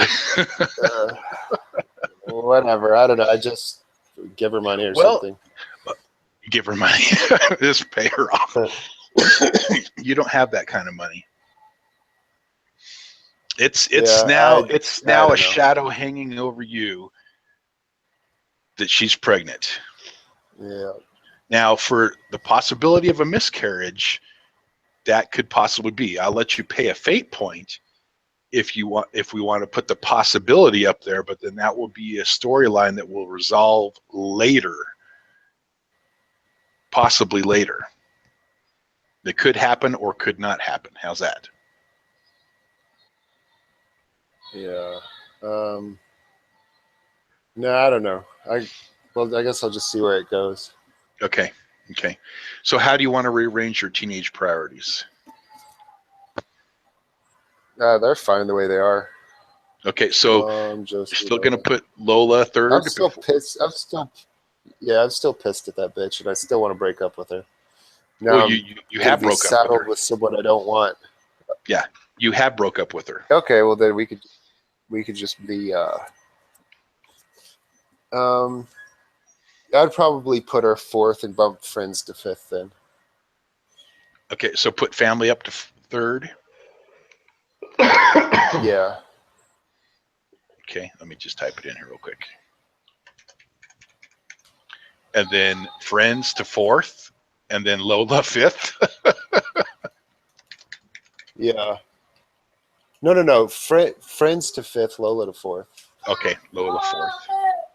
Let's put Lola and Baby fourth. Unless you want to put Baby with something else. No, that's fine. Okay. So Lola's dropped a spot. Okay. Yeah.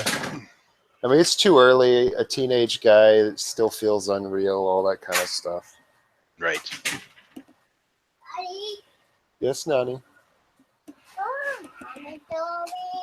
She's at work. Oh, there he is. Okay. Nope, I cut out again. Can you guys hear me now? Yeah. Okay. Yeah, I can hear you. So weird. It's so weird. Okay. That being said, we're going to montage forward.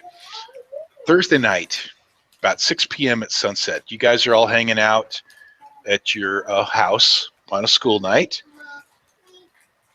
and down at the Lambert home, as marked on the map. And you guys are just getting done eating dinner and helping mom put the plates away and things like that.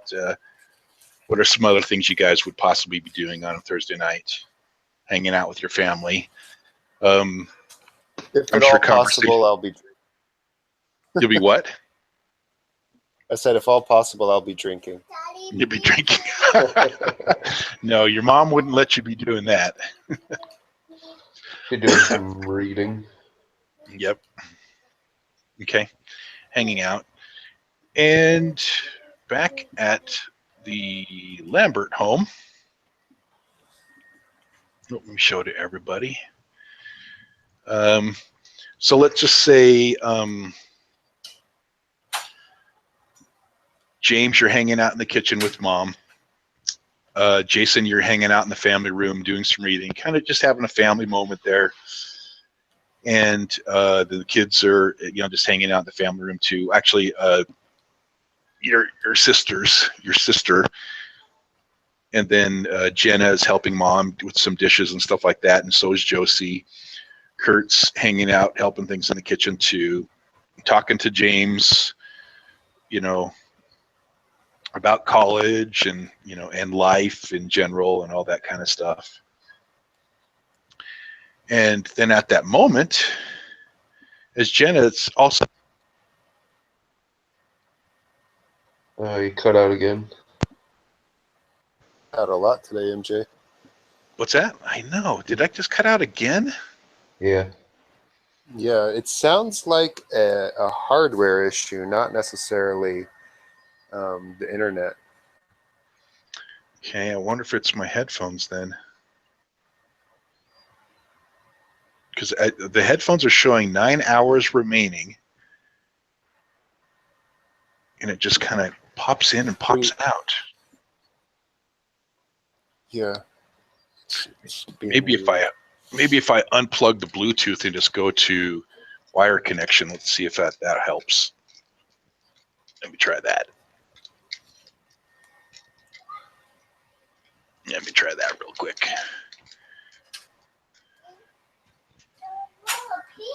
Mm-hmm. Okay, give me 1 second here, guys.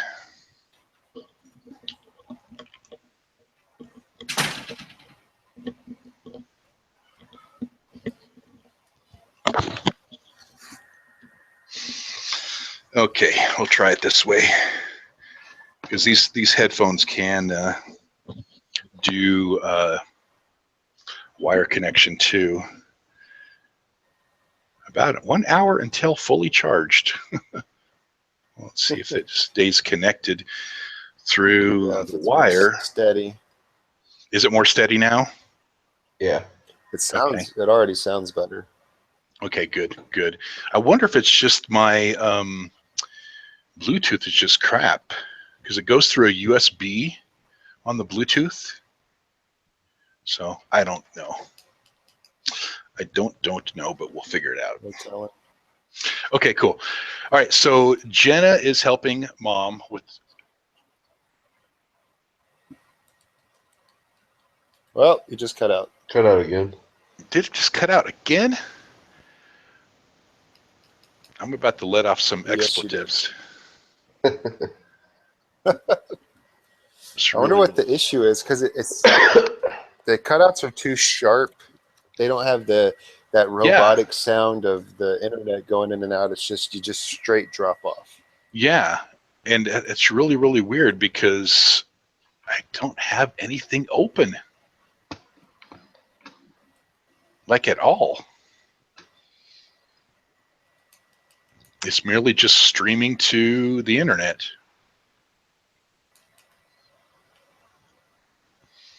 Let's see. That's default. I have no idea why it would do that.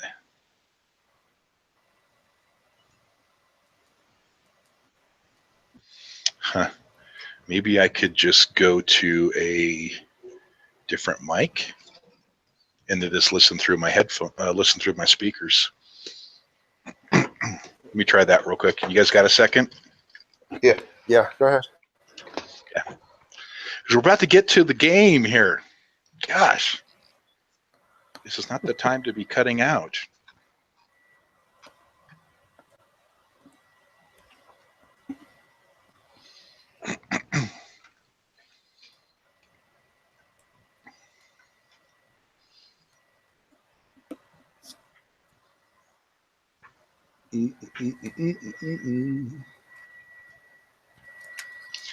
It's so funny. It keeps hearing some noises like it's like someone's got a vacuum cleaner going or something. I hear that too through the internet, but I don't know what that is. Yeah. I think it's probably my PlayStation. All right, let's try some different settings here. Son left it on when he left the room, and I didn't even I can't hear it. Let's see if it shuts up.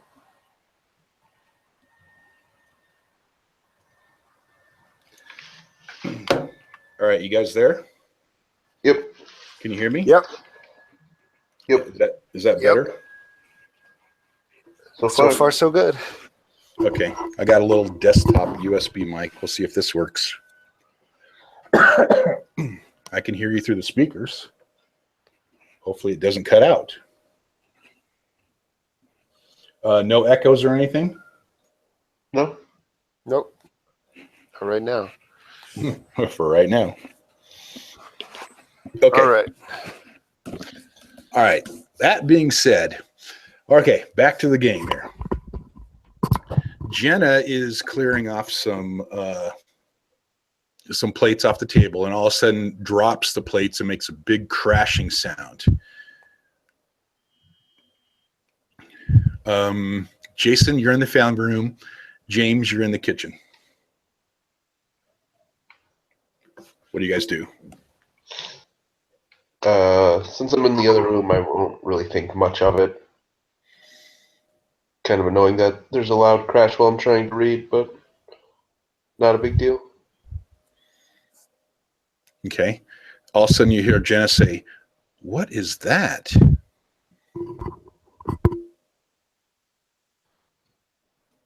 What is what? And she'll be kind of like, Mom, Dad.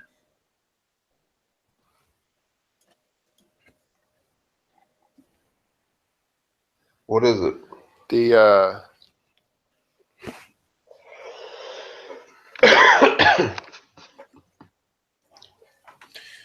heads up, my internet might be dying. Oh, The no. cold front just hit, and it is windy, and the clouds are definitely darkening the sky. Okay. We'll push on, see how far we can get. Yeah, if I just cut out suddenly and don't come back, you know why. Yep. Okay. Any way that you guys just kind of say, "Hey, what's going on?" Yeah, what's the big crash? Well, she dropped some plates, and it kind of seems like she got shocked about something, and now she's standing at the dining room windows, looking out the windows, and saying, "What is that?" Hey, and then she this starts. is the sister I like. This is Gehenna. Okay. No, Josie's what is it? the one you care for. Josie's in there too, and you'll see Josie kind of goes over to the windows too, and is just kind of staring out there, not saying anything. All right, go look out the window. Okay. James gets curious, turns over and looks out the window. There is a huge plume of smoke that is rising up. As you look out the window, you can kind of staring down across the town there. There's a big, huge mushroom cloud of smoke that's rising up from the center of town. Looks like it is rising up from like right the center of Highway 93 and Highway 12 and 93. Oh, Lola's taking her pranks too far. Too far this time. There's a huge plume of smoke, and then looks kind of like that at start. Kind of looks sort of like a mushroom cloud. If you look back on your map, you'll notice it all of a sudden gets a little bit wider. I'll grab my cell phone and call Dee, since she's pretty close to that, and try to find out what's going on. Okay. So you call on your cell phone to Dee? Yep. And she'll answer and say, "Hey, Jason, what's going on? What's going on, loser?" Look out the window. You hear in the background you hear a guy's voice in the background go, "Who's that?" Yeah, I'm not concerned with that right now. Look out the window. And she looks out the window and she says, "Okay, what am I looking for?" Is there a giant thing of smoke? James, as you're watching, the smoke spreads even more. And then all of a sudden, Jason hears Dee on the phone go, "What is that?" And then the line goes dead. Was it the sound of a skull crushing? No, that's like the static of the phone. Okay. So the phone starts staticking out, and then the line goes dead. And then all of a sudden, it goes bigger. I will. Smoke is As spread, I'm James.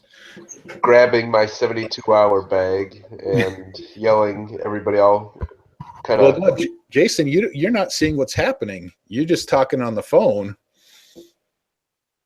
James is the one seeing all this. What are you doing, James? This smoke is spreading quick, dark smoke, and it seems Does to be. it literally it's like a look fog. like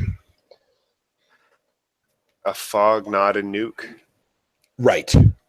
It looks like it started off looking like a big fire or something, but then the smoke started spreading out across the city instead of staying in the one area and then making the big brown smoke in the sky. This is a dark, heavy fog smoke, and it's now spreading. I'm not sure. Josie will turn to James and says, "What's that?" And then Jenna says, "Shh, wait, do you hear that?" And you see Jenna starts reaching for the window to open up the window. Don't open the window. Oh, smack her hand away from the window. Oh, is Jason over at the window now? Yeah, I'll come into the room after that phone call. Okay. You start hearing some sort of muffled, strange, cacophonous noise. And then Jenna's like, "What? Ouch, that hurt."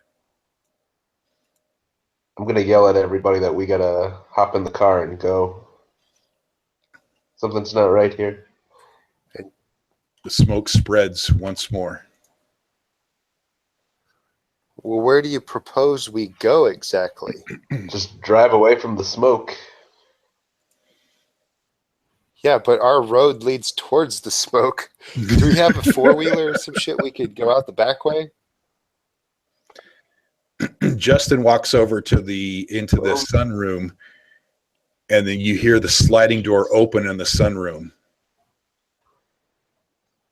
And then you hear, where'd it go?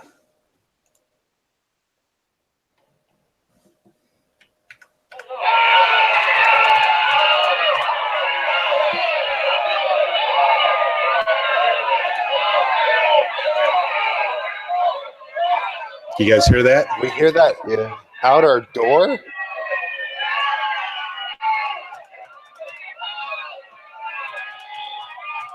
You hear a cacophonous sound of terrified people that seems to be screaming out over the whole entire city.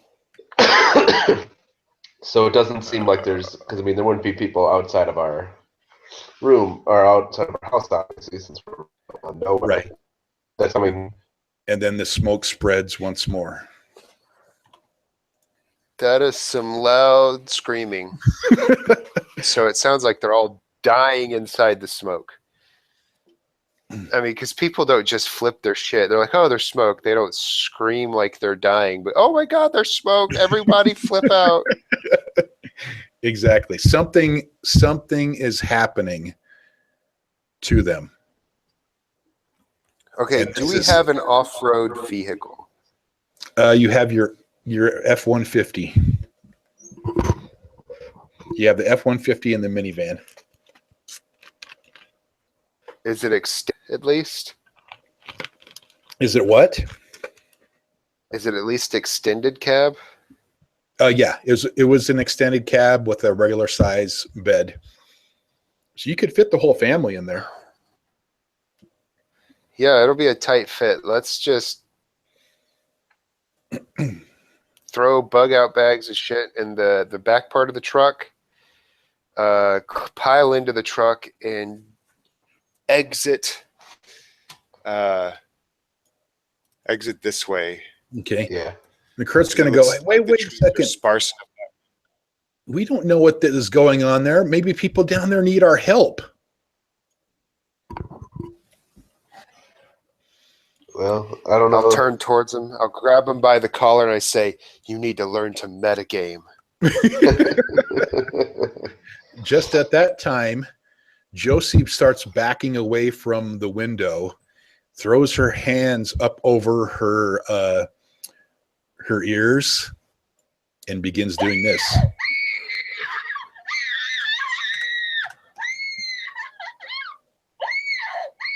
She starts screaming uncontrollably.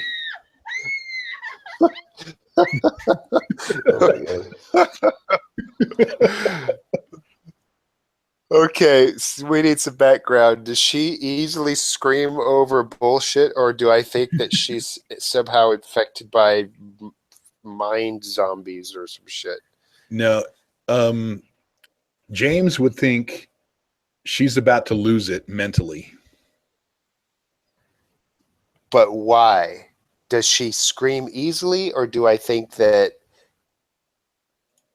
like, why? I don't understand. It seems to James, actually more, I guess it would seem to Jason, she's having a panic, one of her panic attacks. And then the smoke spreads out even further again. Just grab her and throw her in the truck. She's about to lose it. Yeah, I mean, if she's flipping her shit, I mean, there's not much you could do for someone in a panic attack.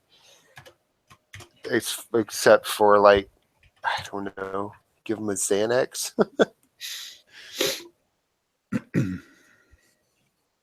She's going to take 3 shifts of mental damage, which is going to make Josie a vegetable. A vegetable? Jesus Christ. Well, not really a vegetable, but she is going to be gone. And you see your mom goes over and starts consoling her. Calm down, girl, calm down. And she's not calming down at all. Like she's in shock. She's all right. Sort of shock. And then the smoke spreads yet again. And the screams get louder. At this point, I'm just yelling at everybody, "We gotta go!" Whose bright idea was it to drive down there and see if people need our help? Kurt. I'll be like, Kurt, take the minivan. I'll stay here and take the truck. That way you have more room for collecting people. Okay, he's like, okay, we got to go. This is too dangerous. I don't know what's going on, but we got to take care of people too. We can't just leave them here. How about you worry about getting your family to safety first before you start helping other people? Look, Josie is losing her shit. Let's see if we can get to Uncle Justice's place. I forget which direction that is. Yeah. James, do you want to do anything about Josie? You want to try to do something about Josie so she doesn't take that 3 shifts of panic attack? I don't know. I don't have empathy, and there's not really any other way to get them to. I guess I could try rapport. Stunts? They just say something. Stunts. Well, I'm not going to use "we've got this." Rapport might be able to work too, because you're trying to elicit a positive emotion. Yeah, I'll just say something along the lines of, conciliatory stuff. Oh, I'm here for you. Blah, blah, blah, blah, blah. I'll protect you. Things like that. Blah, blah, blah, blah, blah. Okay, so you're using rapport to kind of calm her down. And Josie, I'm here. Right. Okay. Would you like to fate point that? Or do you want to just... No, just let her take 1 point of stress, and I'll throw her over my shoulder and set her in the back seat of the truck. Okay. And I'll tell her, we're going to get out of here. You're going to be safe. Suck it up, Buttercup. Suck it up, Buttercup. You notice she passes out. All right. That's probably for the best. Yeah. she's gone. She's lost it. It's not as bad as it could have been. So it was only one shift, which now she's into a consequence, which is passed out. Actually, that wouldn't be a consequence, would it? Yeah, it would, because she doesn't have any stress boxes, so she'd have to take up a mild consequence for her number 2. Yep. So yeah, she's passed out. Passed out in the back of the truck. We're piling our bags into the furthest back of the truck. She's in the back of the extended cab. Okay. We're piling our bug out bags in the spreads out even further, and it's almost covering the whole entire city. And it's on the cusp of you guys as you're getting everything in there. You have what you need, have what you want in the minivan and in the truck. What do you guys do? It's approached the bottom part of the road. I want to just drive off the land south this way. These trees are sparse enough that we could weave in between them. Yep. See if we can outrun the smoke. Yeah, try to find the nearest road to the south and west. Let's see if there is a road that way. Lolo. Maps here and see. All right. There is not a road down that way. It actually leads down towards more forest, a forested area. You would have to head off to the southwest to kind of get over to the roads there. You see that one, this road going from here, this road right here? That's a brim down a mountainside, basically right there. So that's not going to work. You're not going to be able to go that way. But if you start heading down this way, you're going to head into more forest.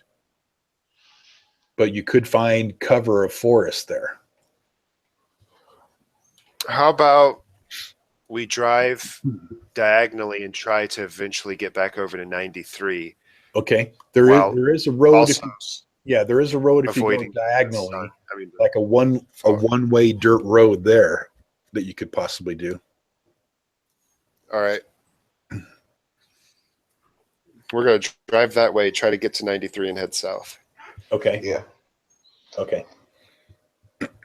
Who's driving? Not me. Either me or Kurt. Okay. Is Kurt coming with us, or is he taking the minivan to try to rescue people? He's going. I thought you guys were going for the rescue, and he was getting the family out of there. No, we're getting the hell away from the smoke. Okay, so everybody's going to get in the cars and get away from the smoke. Okay, so Kurt's going to drive the minivan, and then James, you're going to drive the truck, or is Jason going to drive it? It would be me. Shit, you gave me a -1 to drive. Okay.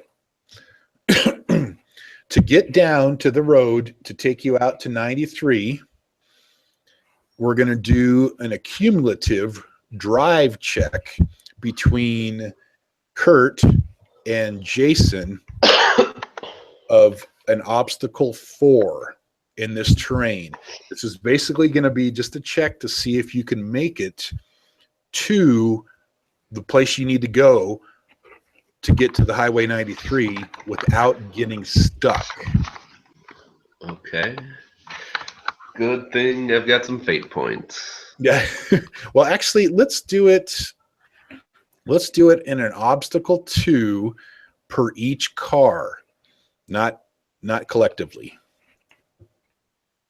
So let's start with who's going to go first. Are you going to have Kurt go first, or are you going to have Jason go first? How do you guys want that to happen? Let's have Kurt. It makes sense. I'll go. Yeah, the minivan should go first because the truck can be behind it and notice if it gets stuck. Okay. Because that's basically what we're setting up for here. Is Okay. Now, I do want you to keep in mind that Kurt is an NPC. He is a supporting NPC, so he does have some skills, but you're going to have to be creative and constructive if you want to use a fate point to try to help him out just in case he gets stuck, because he doesn't have any fate points to spend. And me as the GM, I'm not going to spend any fate points on it. can we, since nobody's going back for anything, can we just leave the minivan and put him in the truck? You could, but that's not what you said. Well, I thought he was. Well, you also thought we were going back. Yeah, I thought he and was. then we thought he was taking the minivan to go into the city to rescue people. Yeah, but you guys loaded up the minivan, and you were saying for him to go into the city and rescue people. Yeah, we're letting him go be an idiot. If he wasn't going to go rescue people, he'd be in the truck with us. Yeah, no, because I thought you guys had said that you convinced him that it would be better just to get his wouldn't you want to get your family out of here? And so he resolved to do and that. We're part of his family. Yeah. Okay, so you guys all want to pile into the truck? Yeah, I would think pile in the truck and get out of here. Okay, because and you have to go 4-buying across that area now. Then okay, so yeah, then let us go back to the obstacle of 3 to go and not get stuck on drive. Am I a better driver than he is? You don't know. In Jason's mind, he would think he was. All right, I'll be driving then. Okay. So it's an obstacle 3. Or how about this? Wait a second. Before you roll that drive, let's say that Jason and Kurt had an argument about who should be the driver. We'll leave it up to fate on that. Okay. How does Jason want to convince Kurt that he should drive? I'm going to use physique, and I'm going to push him out of the way. Okay. -2. Wonderful. And then he's going to defend with his physique.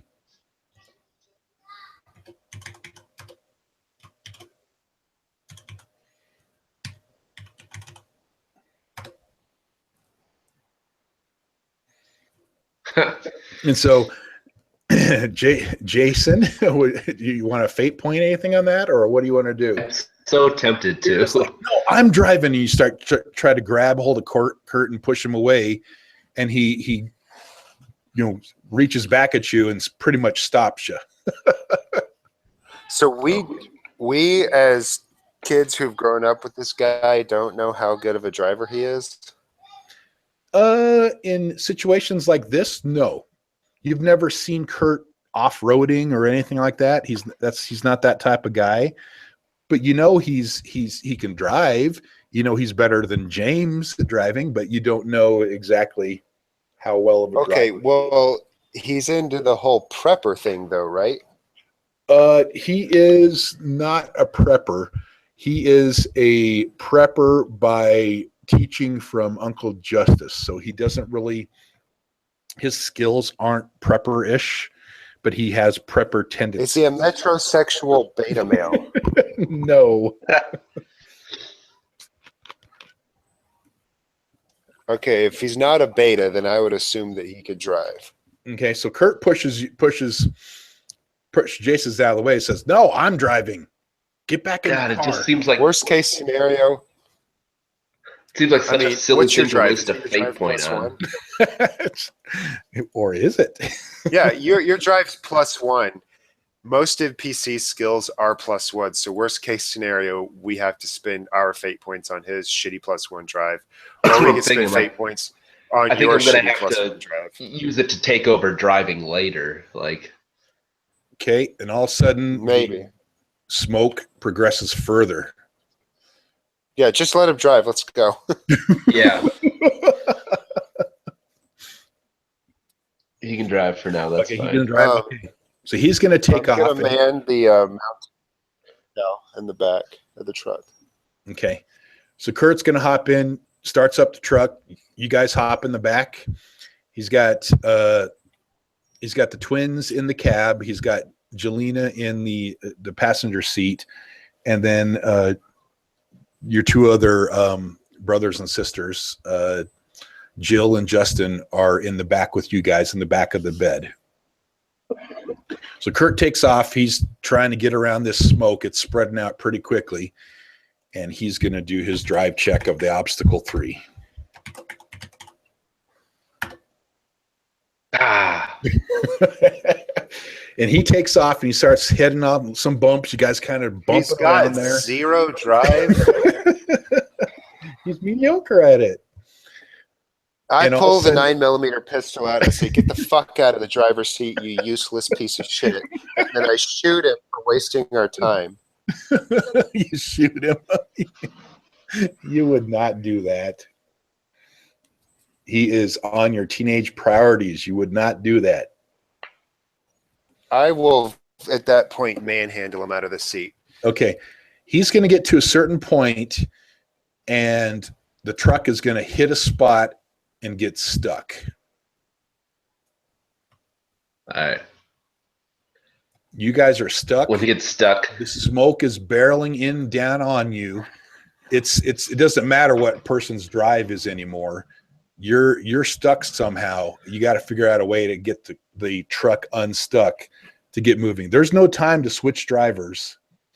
There's only time to get out and get the truck unstuck. That being said, James and Jason may feel like someone may need to sacrifice themselves to the smoke if it keeps progressing. Let's say you guys are, let me get a little marker here. Let's say you guys are about, you're driving down and you're about right there when you get stuck.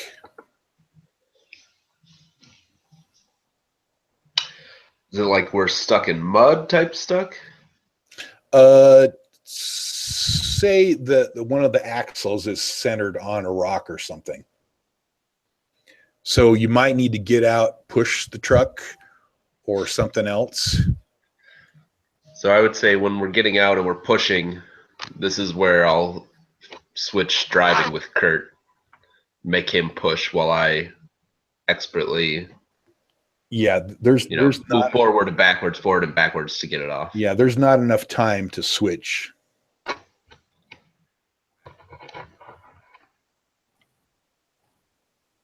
The smoke Get is out, spreading out push. quite quick. We're pushing the truck. Okay. You guys want to physique it? Athletics. Unless we can athletics. Unless you can athletics. Let's see. Physical fitness.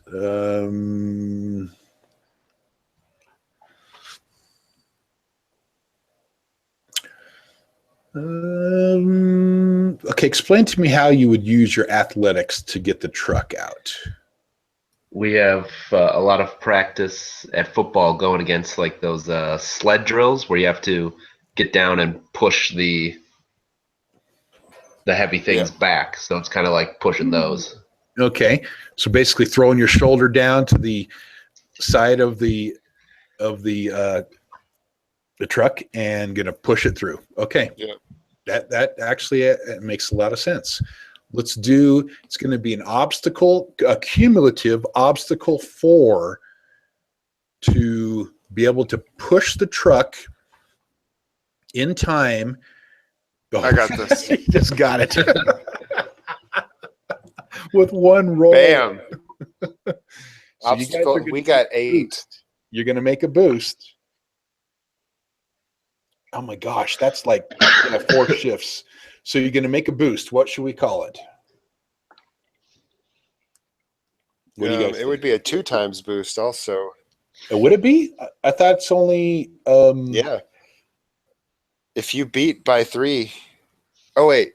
I'm That's thinking about only if by you 3. create an aspect. Yeah, we just that's we only a just creative boost. aspect. What should we call it? I would So say you're going to unlock the truck. You're going to get it off its high center, and then the truck's going to catch and start moving forward. And you're going to need and to I get back would into just call the truck. boost lesson learned. Like you understand the height of the axle and the rocks and whatnot based off how much strength it took us to get over it. Not that much. So it's like, yeah, this would be really easy to avoid by just going around it. So we could use it for a drive boost later. Perfect. Lesson learned. So just in case something comes up again with the truck getting stuck, you guys have an idea to it. Okay. Now you guys got to get back in the truck. How you guys want to do that? I will physically restrain Kurt. No, you can't. Kurt's driving. You're at the back of the truck. So Kurt's... I'm dragging him out. I'm dragging him out of the driver's seat. Yeah, well, you can't. He got us stuck. Okay, let me paint. You let me paint the picture here. You guys push the truck real quick, because this is all happening all very quickly with the smoke bearing down on you. All the screams are going on. Josie's passed out in the cab. You know, your mom is like yelling, "Go, go, go, go!" And Kurt's pushing the pedal down. The truck is starting to move as you guys get it free. It's going away, and Kurt turns around to you and says, "Jump in, let's go." We could totally switch drivers in about 5 seconds. Okay, well, you got to catch back up to the truck, but he's moving it at a pace to where if you want to try to catch back up to it and switch drivers, you can do that. But it's going to be a lot harder obstacle comparative to just jumping in the back of the bed of the truck. Well, we could hop in the bed of the truck, climb through the window into the cab, and then switch out. Correct. But then there'll be a different type of an obstacle while he's going on the strange roads to climbing in through the cab and trying to switch out. And then where's he going to go? He just moves into the center. It may slow you down a little bit, but it's doable. It's up to you guys. You gave us somebody with 0 driving. Yeah. Hey, he's the one that failed his fate roll.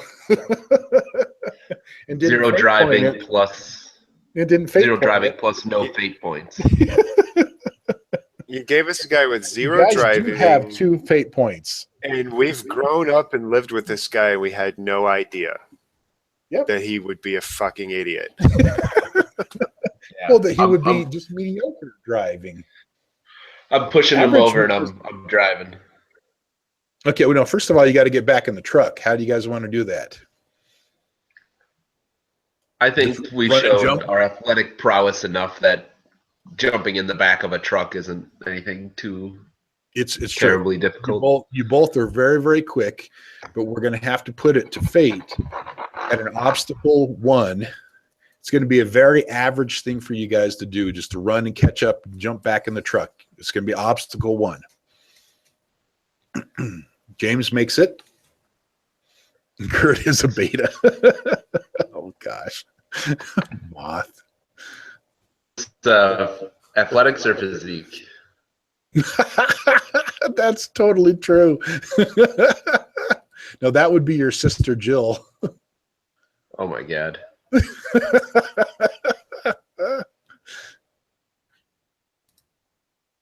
Look, and she's just like that's no problem at all. I'm just driving and drove off the road because I'm texting, and then I'm in the berm here. I'm just going to turn back on the road. That's horrible. Jesus Christ. Yeah. Okay, I got to show that gift to the world here.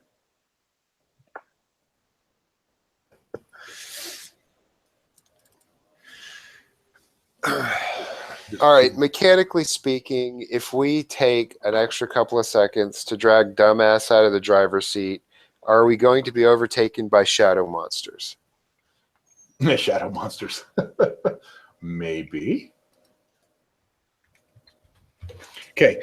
Well, okay, let's reframe here. You guys both made it athletics checks just fine, right? Where is I need an athletics check from James too to get back in the truck. Obstacle 1. That wasn't a cumulative. I can't fail that. Yeah, you can't fail. Well, I guess you could. You could roll a -4. All right. But you guys both did make boosts again. Would you like to use those boosts to accomplish something else, or? I mean, I think that I'd like to use my boost, like athletic enough to just swing over the driver's seat into the front seat and take the wheel. Okay. And I use my boost to push dumbass out of the way to make it all possible. Take team. I come up to the passenger seat and I climb up the rail, the running rail, open the door, and reach over to Kurt and start pulling him over towards Mom while Jason enters in through the other door. And I say, "It's better this way, Mr. Beta. It's better this way." Okay, perfect. All right. You guys are going to get you what you want. Also, Kurt's going to succumb. my mom's here, but I lost respect for her husband. Well, you mean your dad? Stepdad? Yeah, her husband. Her husband. The thankless job of step parent. All right. All right. Jason, you are in the driver's seat now. All right. What you gonna do? Flora, we'll keep going. We're avoiding trees, avoiding more rocks like this guy got us stuck on. Yep. Give me that ground and driving. Obstacle 3 drive check. Average +1. Fate point. Already 100% better than the other guy. Don't worry about it. Okay, you're going to throw a fate point on that? Which aspect are you going to use? I am going to use high concept. I'm very intelligent, so I will be able to see how the land is laid out and avoid rocks and stuff like Kurt hit. Okay, perfect. Oops, I tried to put out Voth's fate point. Big fate point. Yes, but you can spend one of Voth's for it. Okay. You will tie, so you're going to succeed at a minor cost. And I'm going to put out the aspect on the table is that you're steering away from some rocks, but then you actually do accidentally hit. Oh, what am I doing here? Oh my gosh, everything is just so messed up today. One of your tires on the truck is starting to lose some air. We'll ride on rims for now if we have to. Riding on rims. So I'll put potential flat tire.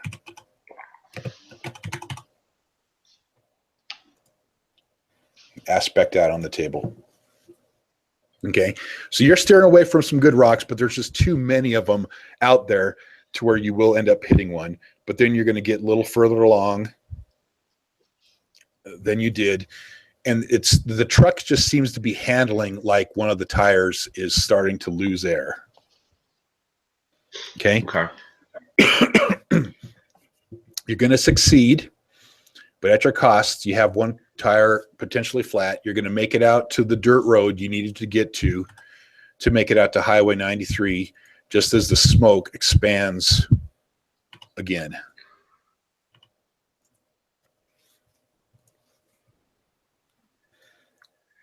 And since we're such good friends with the sheriff, can we give him a call and see if he has any info? I mean, I'm sure. So Jason turns back and says, smoke, but Jason turns back and says, we should give the sheriff a call. or Uncle Justice. Put it in an RP sense. Put it in an RP call sense. somebody. Call the sheriff. Call Uncle Justice. What the hell's going on? We got to figure out what the hell this is. How far is this going to keep expanding? I don't really fuck the sheriff. Is what I'm thinking. I'll call Uncle Justice. He's probably not your best friend right now. Yeah, you would also you would know this information from the kind of the montage that we went forward. There is that Tracy had performed some sexual favors to the sheriff to get him to be in on it. To really set you guys up. Yep. Oh my god. Her aspect was the spoiled daddy's girl, and I always get what I want, always. And she knows how to use it.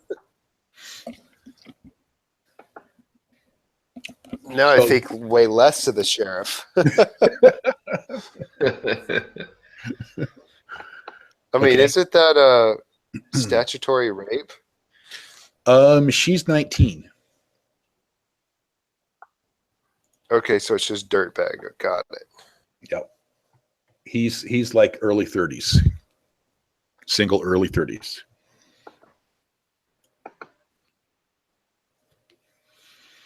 And it was she was the one that seduced him, basically. Yeah. Yeah. Okay, so James turns back to Jason and says, no, we don't need to freaking call the dang sheriff. And Kurt's kind of like, yeah, I don't know what to do. I don't know what to do. Just keep driving. Just keep driving to the south. Get to the highway. Drive to the south. Kurt, shut up. James, call Uncle Justice. Kurt, do your makeup. While Kurt's doing his makeup, I'll call Uncle Justice. Okay.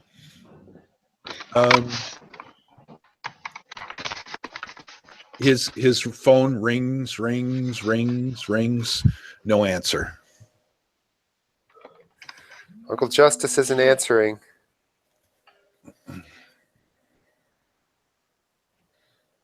They're like, at this time, you guys are going to be able to make it to the highway, off the dirt road and onto the highway just fine. That tire is favoring pretty good. Jason, make me a drive 1 now with that tire at the speed that you're driving to see how well you can maintain the truck on the highway. Oh, just fine. Just fine. Obstacle 1.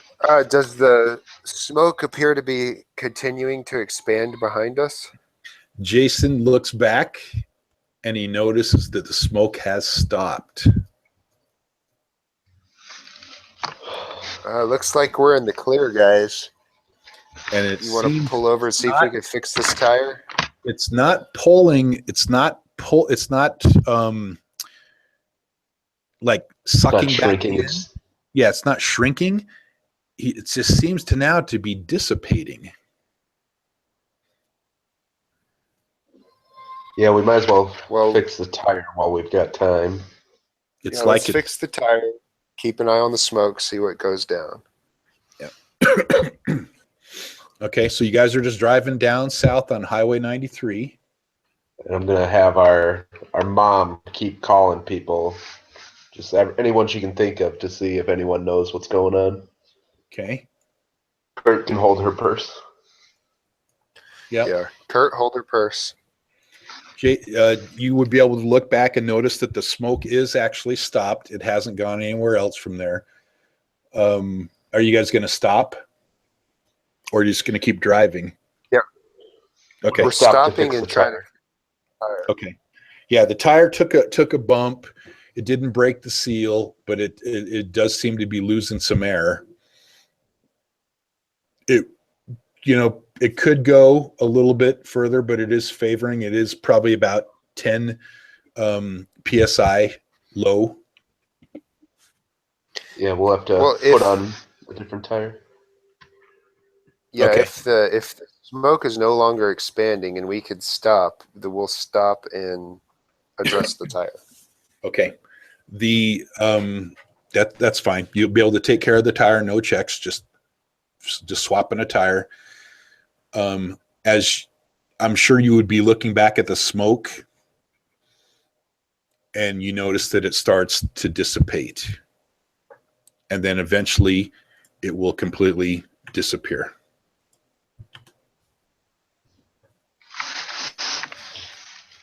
So when do we leave for college?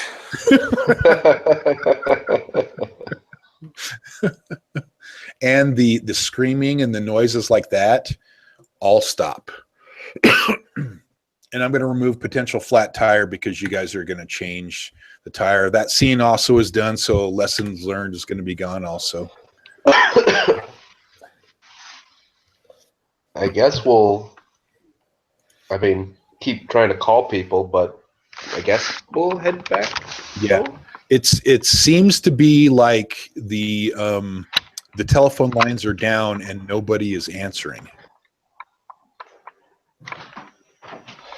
Oh man. Some cell phones are sounding busy. Some are just ringing. You're able to get through now, but it's just nothing's happening. No connection. Was it kind of? Do we have any kind of sense of where, like the origin was? Yes. The origin you could feel from where you saw the initial plume of smoke come up was at the intersection of Highway 12 and Highway 93. It's like right in town there. Exactly. Right in the main part of town. And it's almost like a perfect spot to happen that covered the majority of the town. The whole entire town was covered. James would have noticed that the smoke did end short of your house. Well, I would say probably want to head home and have Kurt and our mom van and get Divorce? Yeah, get everybody out of town. Maybe have them take the girls and our younger brother to, I don't know, a friend's house a couple towns over or something. Yeah, your friends would be up in Missoula, so that would be north on 93. Okay. So yeah, maybe have them take the minivan and. So I would think that you guys would run down priorities, as in your teenage priorities. James, also keeping in mind your ex-girlfriend and your baby she's carrying. His baby mama? Baby mama. Man, baby mama drama. Welcome to Baby Mama Drama.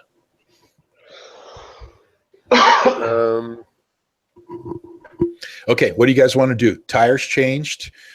You guys are kind of just standing around the truck, throwing out ideas of what was that? What is going on? I mean, it didn't sound good, but we don't know what happened. There's, too many things that could possibly be, and I'm worried about these people, worried about that people. Your mom's worried about Uncle Justice. If this is another prank by Lola, I'm going to lose my shit. I'm going to shoot the bitch. You going to shoot her with your unborn child? Yeah. I still don't believe her. I mean, since priority first is like our mom and family, I would say drop them off at the house, have them grab the minivan and get out of town. Okay. Just lay low for a while so we can make sure that everything's okay.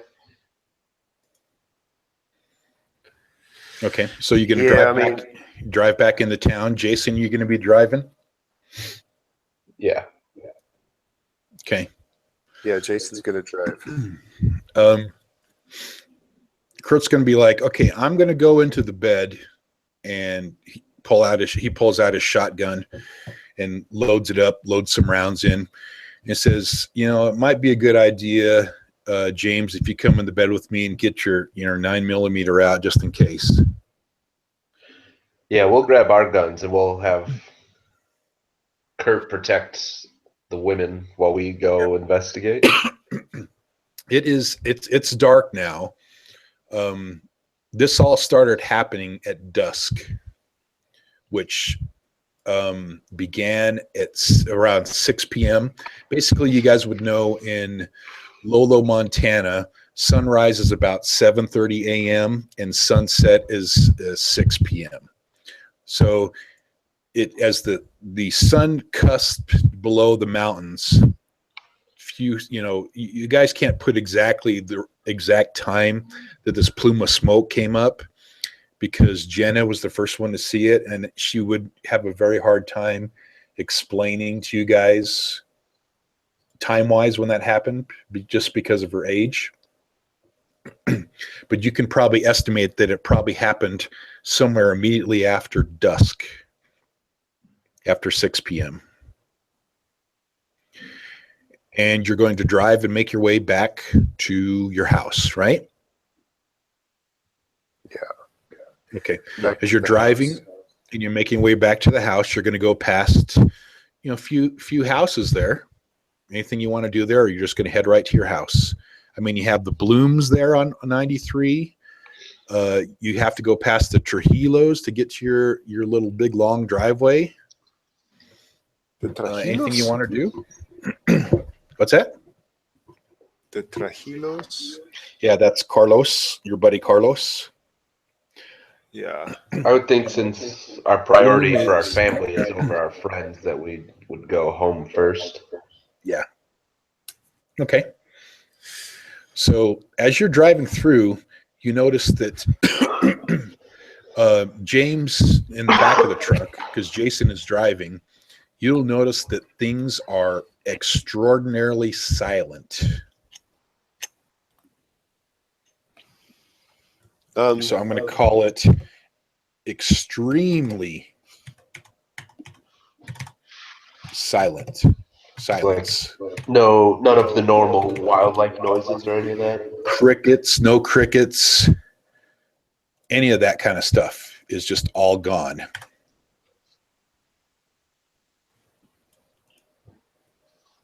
I mean, you can still hear the water running from the creek, but that's a little further up north, because you would turn off before then to get to your, to the road that takes you into your house.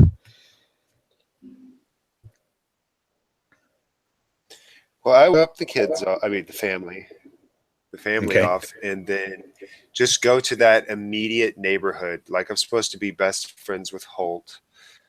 Right. And Trujillo's on the way, so I might check out Trujillo and then come around to Holt, or wherever, if Jason wants to go somewhere else more. Okay. Yeah, and after we drop them off, I'd call D again as we're driving away from the home. Okay. Yeah. No answer to D.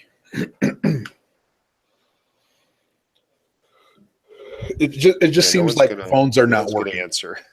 Yeah, phones are not working. You guys will make it back to the house. As you drove back through the other houses and everything looks normal. It doesn't look like the smoke left any sort of a haze or a film or anything like that on the houses or anything. It just was there and gone.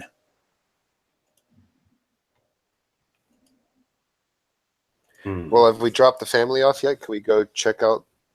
Absolutely. Holt? Absolutely. Okay, so you guys want to you want to go on foot, or you want to take the truck over there? Because the pin tag is where the Holts are at.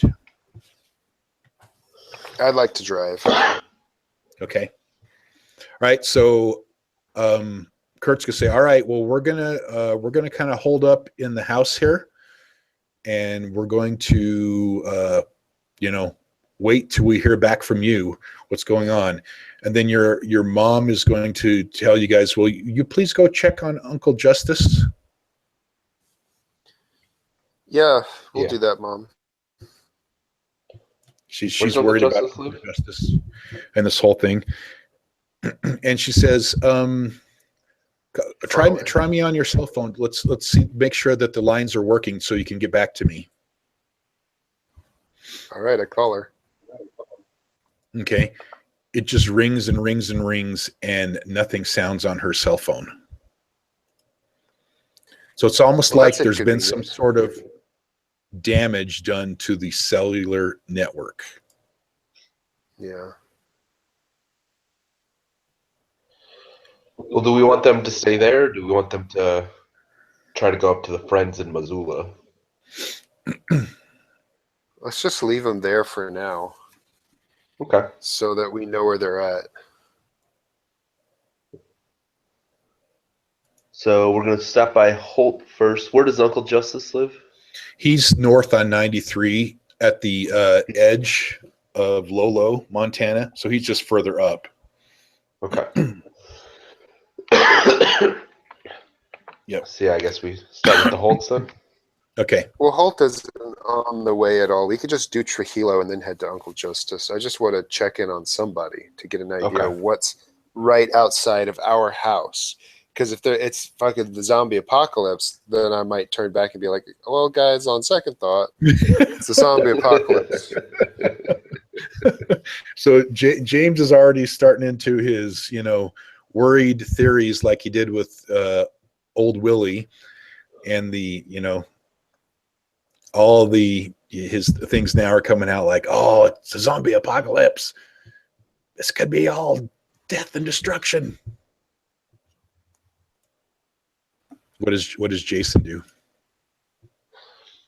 Jason is still thinking there's got to be, like earlier, probably a logical explanation of something, but he's a little freaked out because that was really weird. Yeah. It was completely, you've never seen anything like it before. Okay. So, but your next plan of attack is you're going to go over to the Holts. You're going to drive over to the Holts. Okay.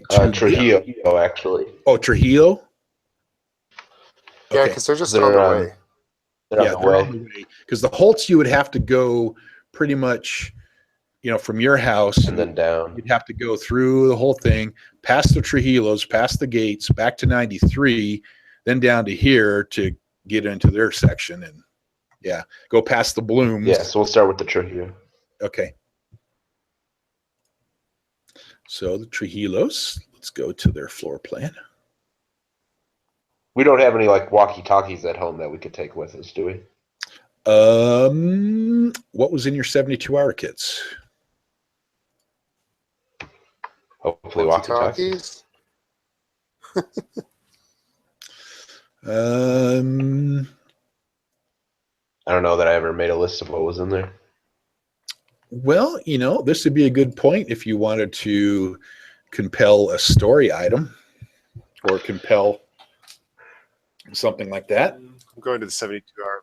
See, water, food, gun, flashlight, binoculars, radio with extra batteries, first aid, multi-purpose tool, sanitation and personal hygiene products, cell phone, car, extra cash, emergency blanket, map of the area, manual, can opener, whistle, matches, rain gear, towels, work glove, duct tape, scissors, and small blanket. So no hand radio walkie-talkies. Okay. Nope. But if you would like to pay a fate point, maybe Kurt's got some. No, I don't care about the family that much.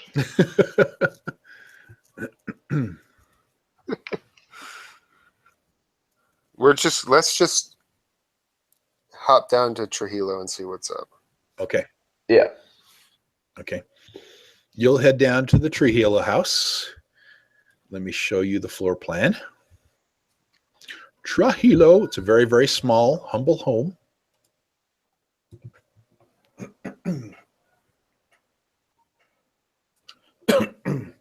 So you walk in the covered porch and you're walking into the living room when you enter in the house, and Very, very small house. What would you guys like to do? Start knocking on the door. Okay. Yeah. You knock on the door, and there's no answer. Knock a little harder, ring doorbell. Ding dong, ding dong. No answer. With much trepidation, I will open the door and peek in. Okay, it's locked. Can we like walk around the house and look in some windows? Absolutely. It's dark. It's I'm dark gonna out. go over to It's about my friend's window. okay. Go to his window, which is bedroom 2. We've got flashlights. Yep, you got your flashlights. What can we see in his window? You turn in and you look into the room there. It looks like there was some sort of a strange scuffle. Things are, bed sheets are pulled off the bed, chairs are knocked over. Strange thing that it looks like someone exited the room quite quickly.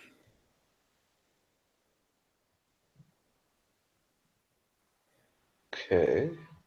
But nothing out of the ordinary beyond that.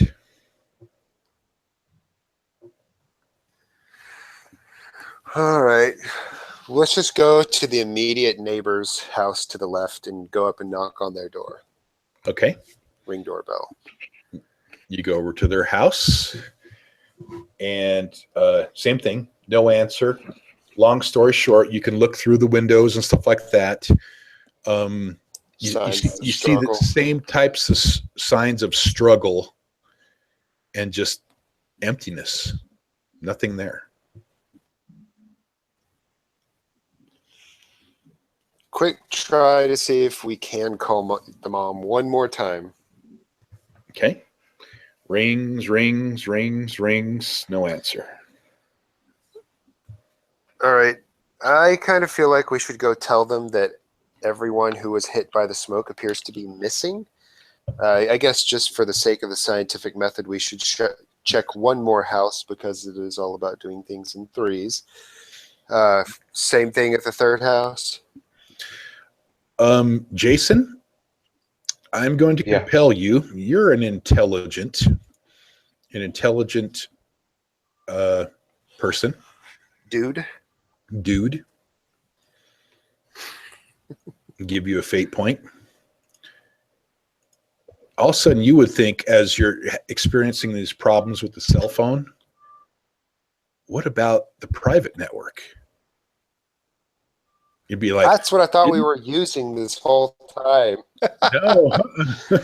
No. Yeah, that's what I thought. You can only make calls or texts on the private network when you're using it for a person that's actually connected to it.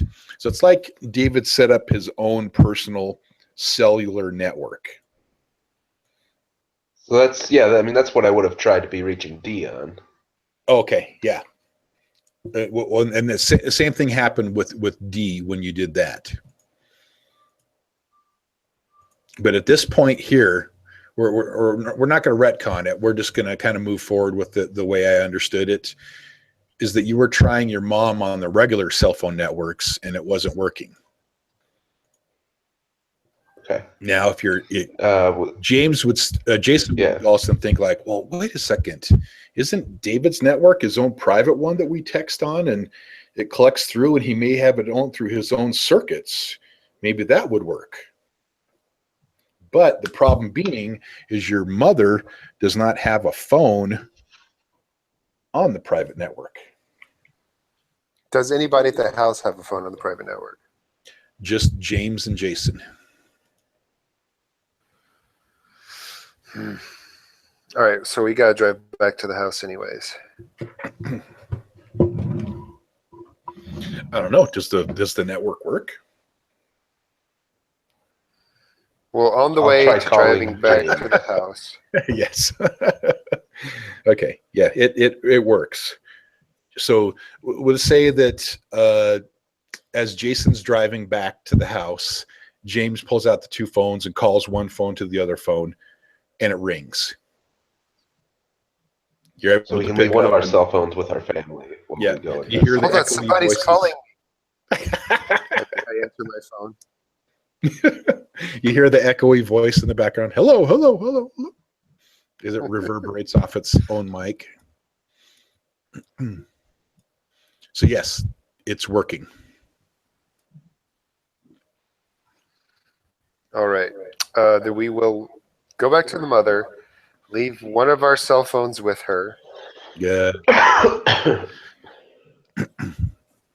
And she's like, And we'll also... how is your cell phones working and ours aren't? Lucky, I guess. If I understood, I would tell you, but it's nerd stuff. But that's beside the point. Everybody's missing from the house's street. All the cars are still there, right? Like they didn't drive away. Yep, exactly. There's no signs that they left. All their cars are still there. Inside the house, there's signs of struggles, yet all the doors are still locked. It's really weird. We just wanted to come back and tell you guys to keep a lookout, and if more smoke shows up, you guys need to leave ASAP.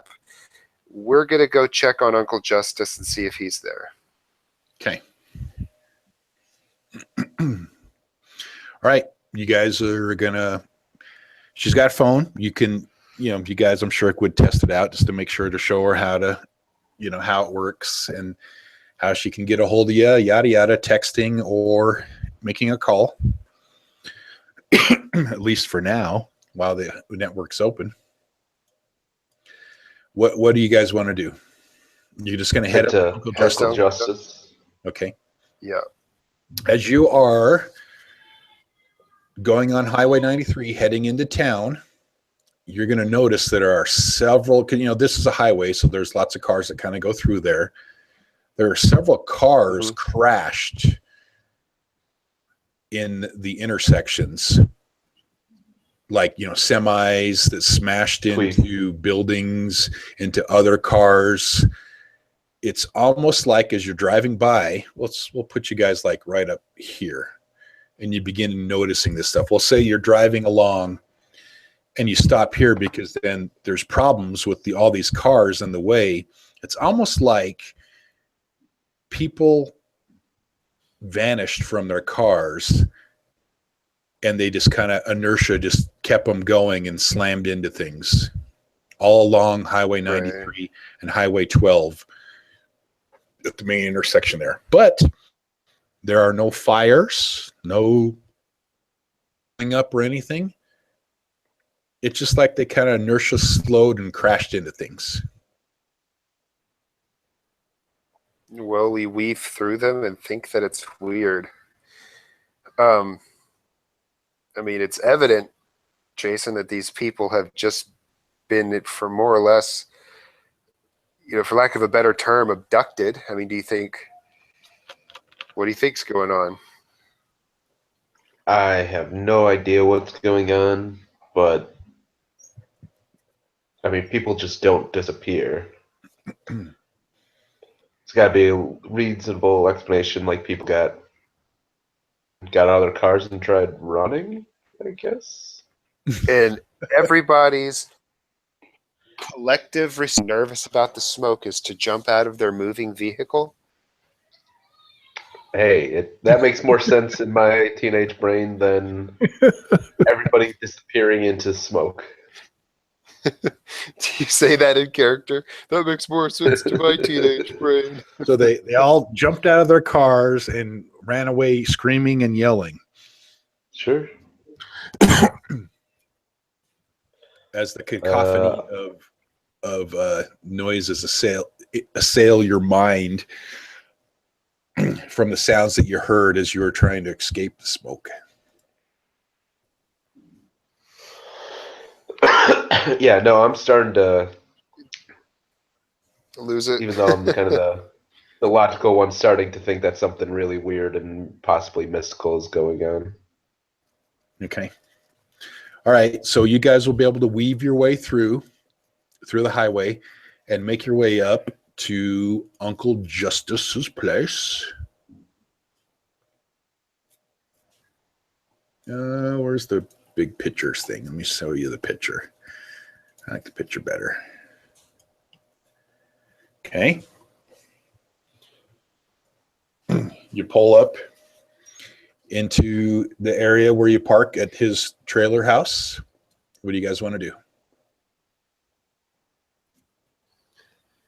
I'm going to approach the house, in whatever's the proper method for approaching Uncle Justice. I assume he's not going to shoot at us. Nope. Hopefully not. I mean, I know the shit just hit the proverbial fan and he might be like holed up somewhere, but I'd be like, Uncle Justice, are you okay? Yep. So you're able to pull up into his, up to there, and he's got the little door that goes open into the living room. You gonna knock on the door? What do you guys want to do? Usually, knock on the door. You guys wouldn't knock on the door at Uncle Justice. You just walk in. Okay. Then I'll do that. Okay, it's open. What do we see? You guys walk on in, and it's just regular Uncle Justice's old trailer. All things spread across in the living room. Here? Nothing out of the ordinary. You would be able to determine that the distance from the center of town, at least I think that Jason would probably think of this and determine that the smoke would not reach Uncle Justice out to this point. Right. That's kind of what I was assuming and hoping. So kind of tentatively call out Uncle Justice. You here? Justice, you hear? Silence. As you make your way around the out of the living room into the dining room, you'll come across to the dining room table, and you'll notice a note sitting on the table. Does it say, "Attention family, have It's in, bugged out"? it's in a sealed envelope. Is anything written on the envelope? Yep. It says boys. Oh, jeez. All right, let's go ahead and open it up, I guess. Okay. You open it up, and inside is a letter from Uncle Justice to James and Jason. And it says, boys, I know this is going to be hard to hear, but it has begun. I will send word shortly once I get things finished and set up. Bring as many when I send word, bring as many as who have survived with you. It's up to you now to be strong, be smart, and whatever you do, don't face them alone. Would we have any idea what the hell he's talking about? No. He's like being real cryptic, but it kind of reminds you of one of his rants about his conspiracy theories that he goes off on. And it because it's to that point where find his gun stash. Yeah, there's no gun stash here. You would know that he doesn't. What the hell is this prepper good for? You guys brought your 72-hour kits, didn't you? Yeah, but you can never have enough guns. That's true. Yeah, but we've got 9mm. I was hoping to find some like 30-06 or something. 30-06 or some AR Win Mag 300, something to put some holes in some shit. Yeah, you'd probably you've never seen any sort of rifles or anything that Uncle Justice had or pistols or anything that he had, because he never kept anything in his trailer. But you always just thought that he would have guns somewhere. It seems like he's now left, and he's making some preparations for you guys and whoever else you can find as survivors to come find him. Yeah. He's completed preparations A through G. And now he's moved on to preparation H. Preparation H. So did the letter say where exactly he was? Nope, he just said he would send word. All right. I guess we should call our mom and tell her what the hell's going on. Okay. What are you gonna tell her in character? I've got to hear this. What's your going brother, on, Uncle Jason? Justice, is crazy. I don't know what the hell's going on. He left this note. Do you have any idea what the hell he's talking about? And she'd be like, I have no idea what that means. All right. Well, just a heads up in case Uncle Justice reached out to you. He may be a little deranged right now. Okay. But, She's like, okay, you boys just come home. You're making me really worried and scared. Well, that's a good thing that we're all on the same page. Yeah, we're very confused. But I guess we should try swinging back home. Maybe swing by D's on the way down there, though. Jason is concerned about D. She's my best friend. She's number 3 on my priority. That's right. Okay. You guys want to do that? Sure, I'll tag along. Okay. Long story short, at the McKinney house, the McKinney trailer home, basically the same thing. Doors locked. People missing. If you look in through the windows with your flashlights, you see empty rooms. Looks like somebody moved out quickly. Would there be people like on the outskirts of town that we could judge where the smoke didn't reach that far that we could go check on? Well, before that, there are as you look into Dee's house, you will notice in her bedroom that you can see her, as you flash the flashlight, you can see that her cell phone was dropped. Okay. And then there's another phone for the network. Yeah. Yeah. Yeah. Should we It grab looks it? like there was some sort of scuffle that headed out back towards the back of the trailer. Head that way. Let's check the back of the trailer then. You can see some tracks heading off into the forest. But we didn't see any tracks at the other places? Nope. Last time we did this, we ended up on like a 24-hour manhunt. And At least you got sleep. And it was all a scam. Yep. Well, this one here, you literally see foot tracks, and it is actually a pair of tracks that were leading off into the forest.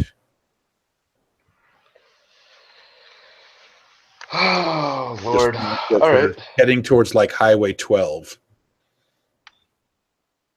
Well, James, brother, pal, since I helped you chase down your girl, you want to help me chase down mine? I just sort of stare off blankly. I guess. Yep. Good enough for Is she me. known for, what do you call it, pranks? Yeah, pranks. No, I would not. Okay. I would not be Now, friends let with her me if give you she guys some more pulled that information shit. here, too. There is nothing going on in the scene. You have not seen a single animal, a single person, or anything in the whole entire town as you've driven through it on Highway 93. If this Do is they a look like prank, human tracks? What if this, kind of tracks do they I look think like? Jason would determine if this is a prank, the whole entire town is in on the prank. And the tracks that you're seeing and you're asking about look like human footprints. And they were tracks not wearing shoes.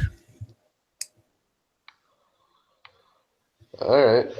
Well, at this point, I'm gonna pull my gun out because I'm sick of this shit, and somebody's gonna get shot.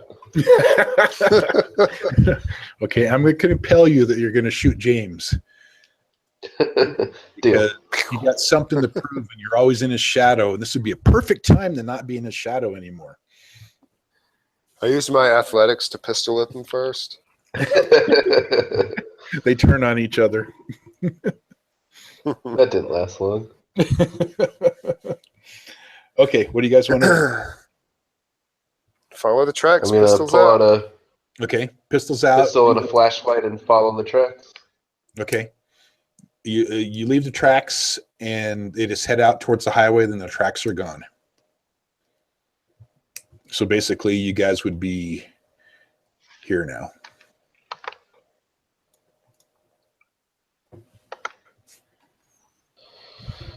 Okay. And can't tell like before where we saw that the tracks went into a car. Here we can't see any of that. Nope. Mm-mm. Not anybody got in a car or anything.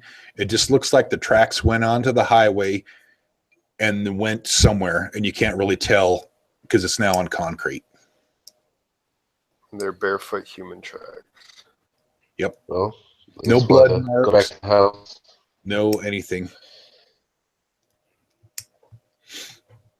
Go back to the house. Collect Well, this is just Dee's cell phone and keep going. You're going to have to break into the house. House was locked. I mean, it's a trailer. How is it like a little screen door that we can kick in? Yeah, there's a door you can Smash break your way in. You could smash a window. Yep. Window I'll do smash. that. We're inside. It'd be helpful to have the actual cell phone on the. James does have burglary. Yeah. Yeah, but no one's around. Who Yeah. are we trying to hide from? I just True. jackboot the door in. I don't zero fucks given. Okay. We'll set it at an obstacle 8. I'm kidding. Yeah. Okay. So yeah, no, you can bust into the house just fine. I mean, I figure you could pick up a rock, smash in the window by the door, open up the lock, open the door, get in there. You go in. It looks like some sort of strange scene, like where somebody was violently flopping around in the living room area, and strange, weird stuff. You can't explain why the furniture is laying the way it is and why things are, glass of water spilled over, laying on the carpet, empty, weird things like that. Even though I know it's probably pointless, I'll kind of call out to Dee to see if she's there anyways. Yeah. And no answer.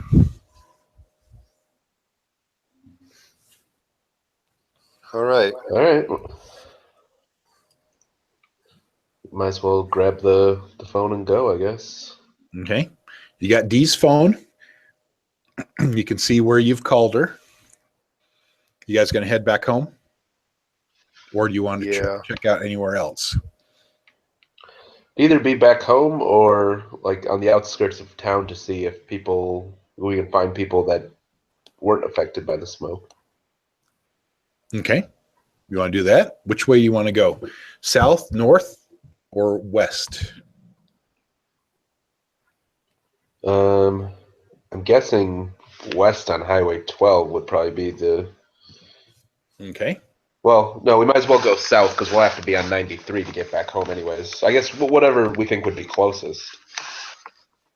South would probably be closest, kind of towards the way you went when the smoke Okay. stopped. Yeah, we'll head down that way then. Okay. You will find down there is like a ranch.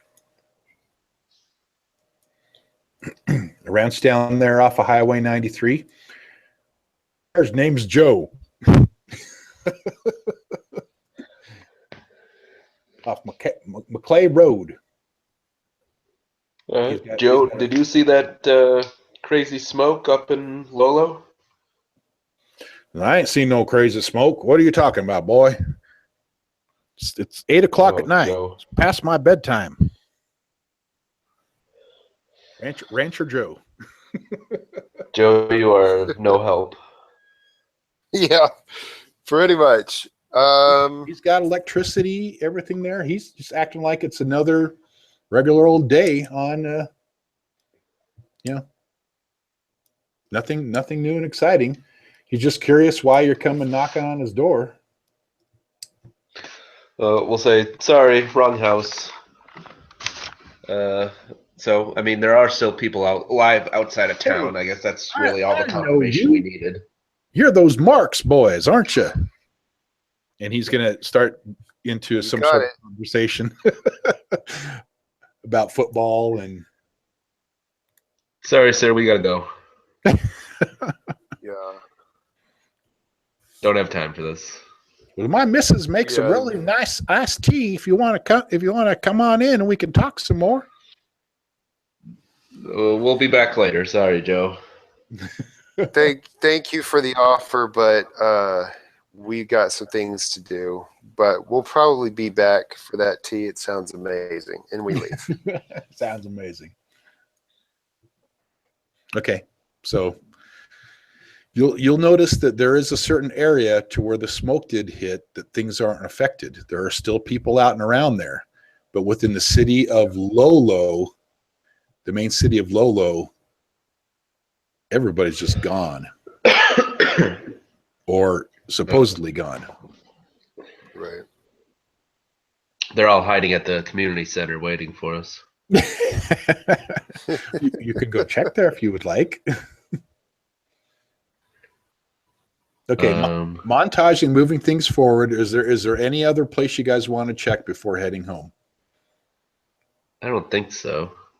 Yeah, just want to head home and go see the family and I don't know, wait for crazy Uncle Justice to contact us. Okay. All right. We'll put you back over to the house. You get back there and you got questions from your family. What's going on? What's happening? I wish I knew. Everybody just seems to have disappeared. Cars are left vacant on the street. No one's answering their doors. There's signs of struggle, but just nothing there. No one. There's no people. I think they all got abducted by aliens. And Josie only Trump had built that wall. Josie is breathing, but she's still not waking up from her panic attack. Mom, have you noticed that Josie hasn't woken up from her panic attack? What are you doing? And she's like, yes, I'm very, very worried. I think we need to take her into the doctors. I think that's a very good idea. What the heck are you waiting for? The doctors that are probably abducted. You're outside of town. Come on, you're the empathy guy. Empathize with her. Yeah, I'm just so confused. Yep. This is blowing my teenage mind. I would think that it would be to both your guys' mind. It's like, Mom, there's nobody there. We live in a ghost town now. There's just nobody. There's nobody down there. Nobody.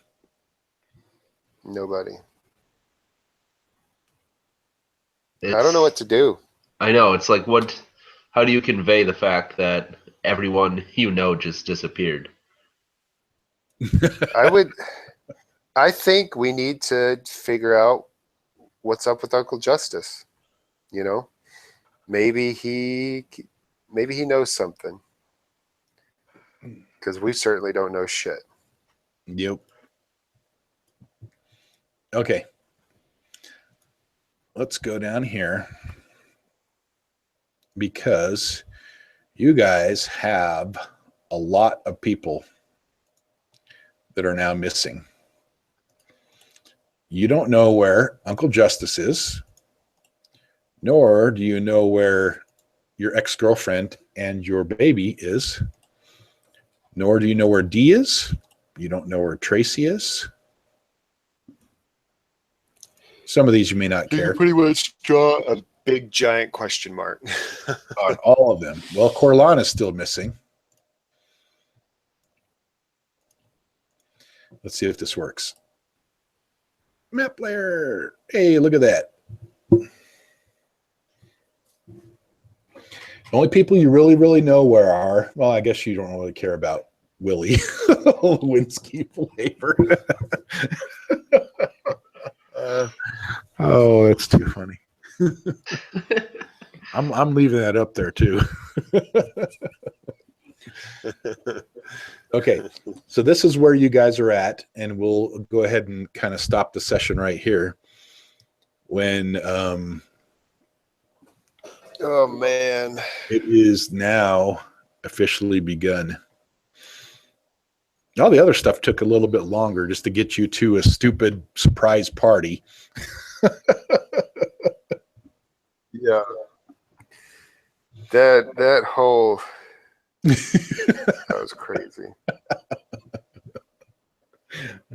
I thought it was a pretty good twist.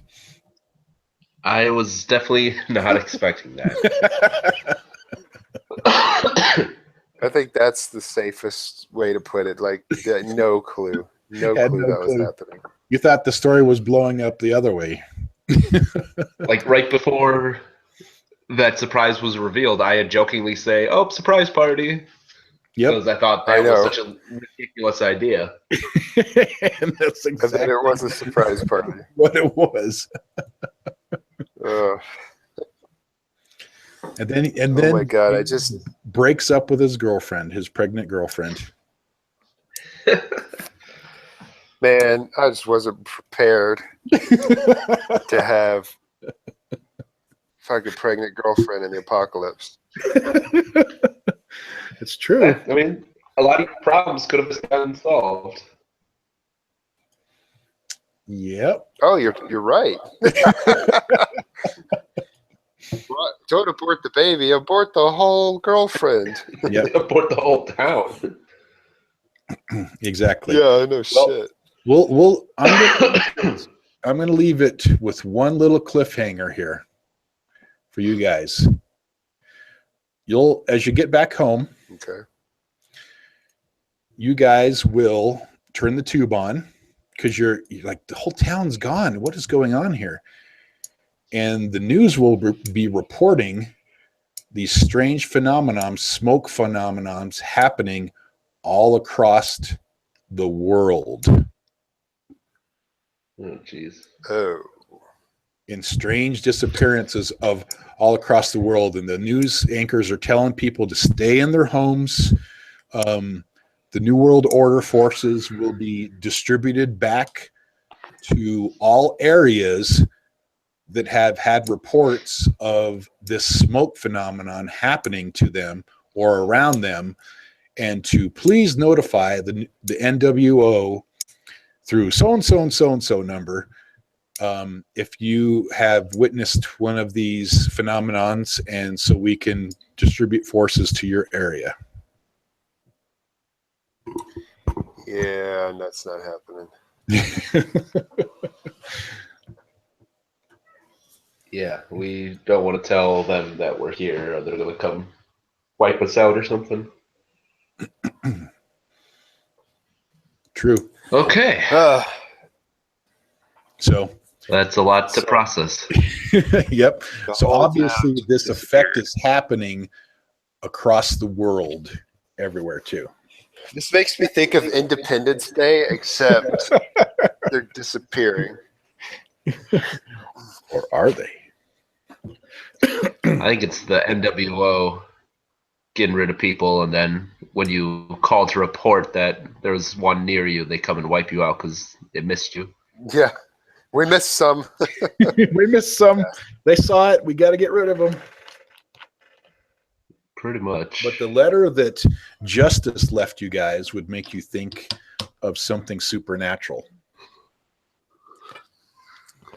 But it's Uncle Justice, so you got to take it with a grain of salt. Yeah. Very, very true. But at the same time, like, we just saw the craziest things that our minds could ever comprehend. It's true. Yeah.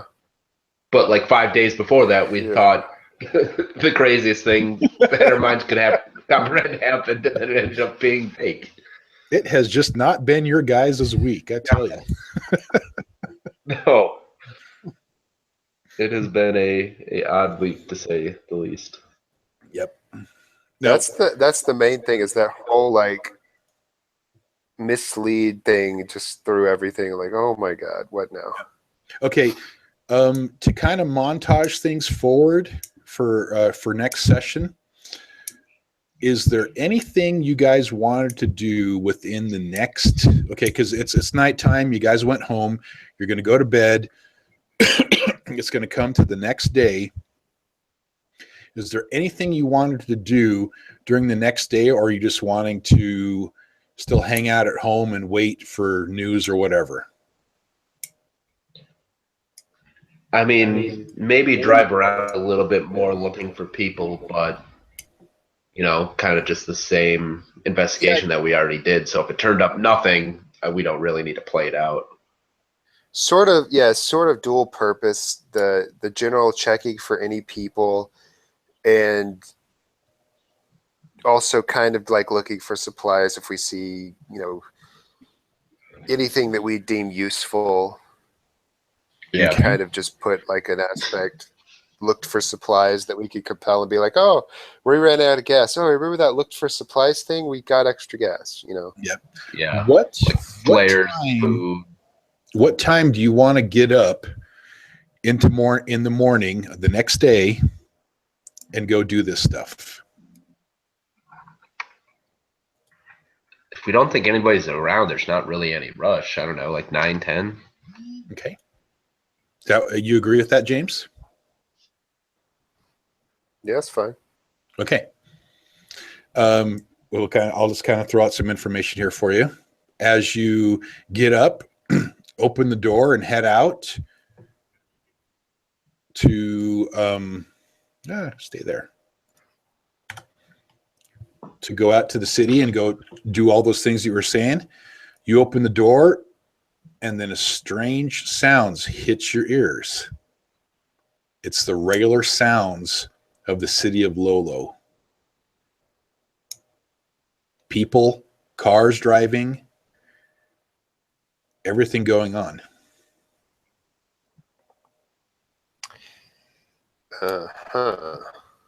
What? Yep. You hear cars driving up and down the highway. You can look out across there and you see the city. It's like everything's returned. Can we flip on the news to see if they're still reporting the disappearances? Yep. So you gonna go back in the house and flip on the news? Yeah. And the news reports are just like regular news reports, except the news anchors are like reporting things, and on things like, and on a good sale, a good note, so and so, the corner market guy came out and he was distributing bread amongst all the people in the area. All these like good deeds and everything that these people are doing. It's just like they're reporting, instead of reporting bad things, they're reporting all good things. And the car dealership down the street just had a giveaway, and they gave away all their cars on their lot. Weird things like that, like overtly friendly, overtly nice.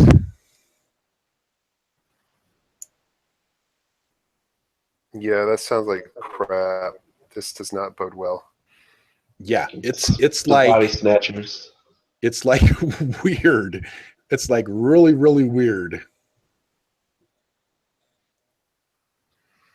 And the news anchors are always smiling and joking with each other, being very, very overtly nice. Huh. And not mentioning anything about the stuff they were reporting on the night before.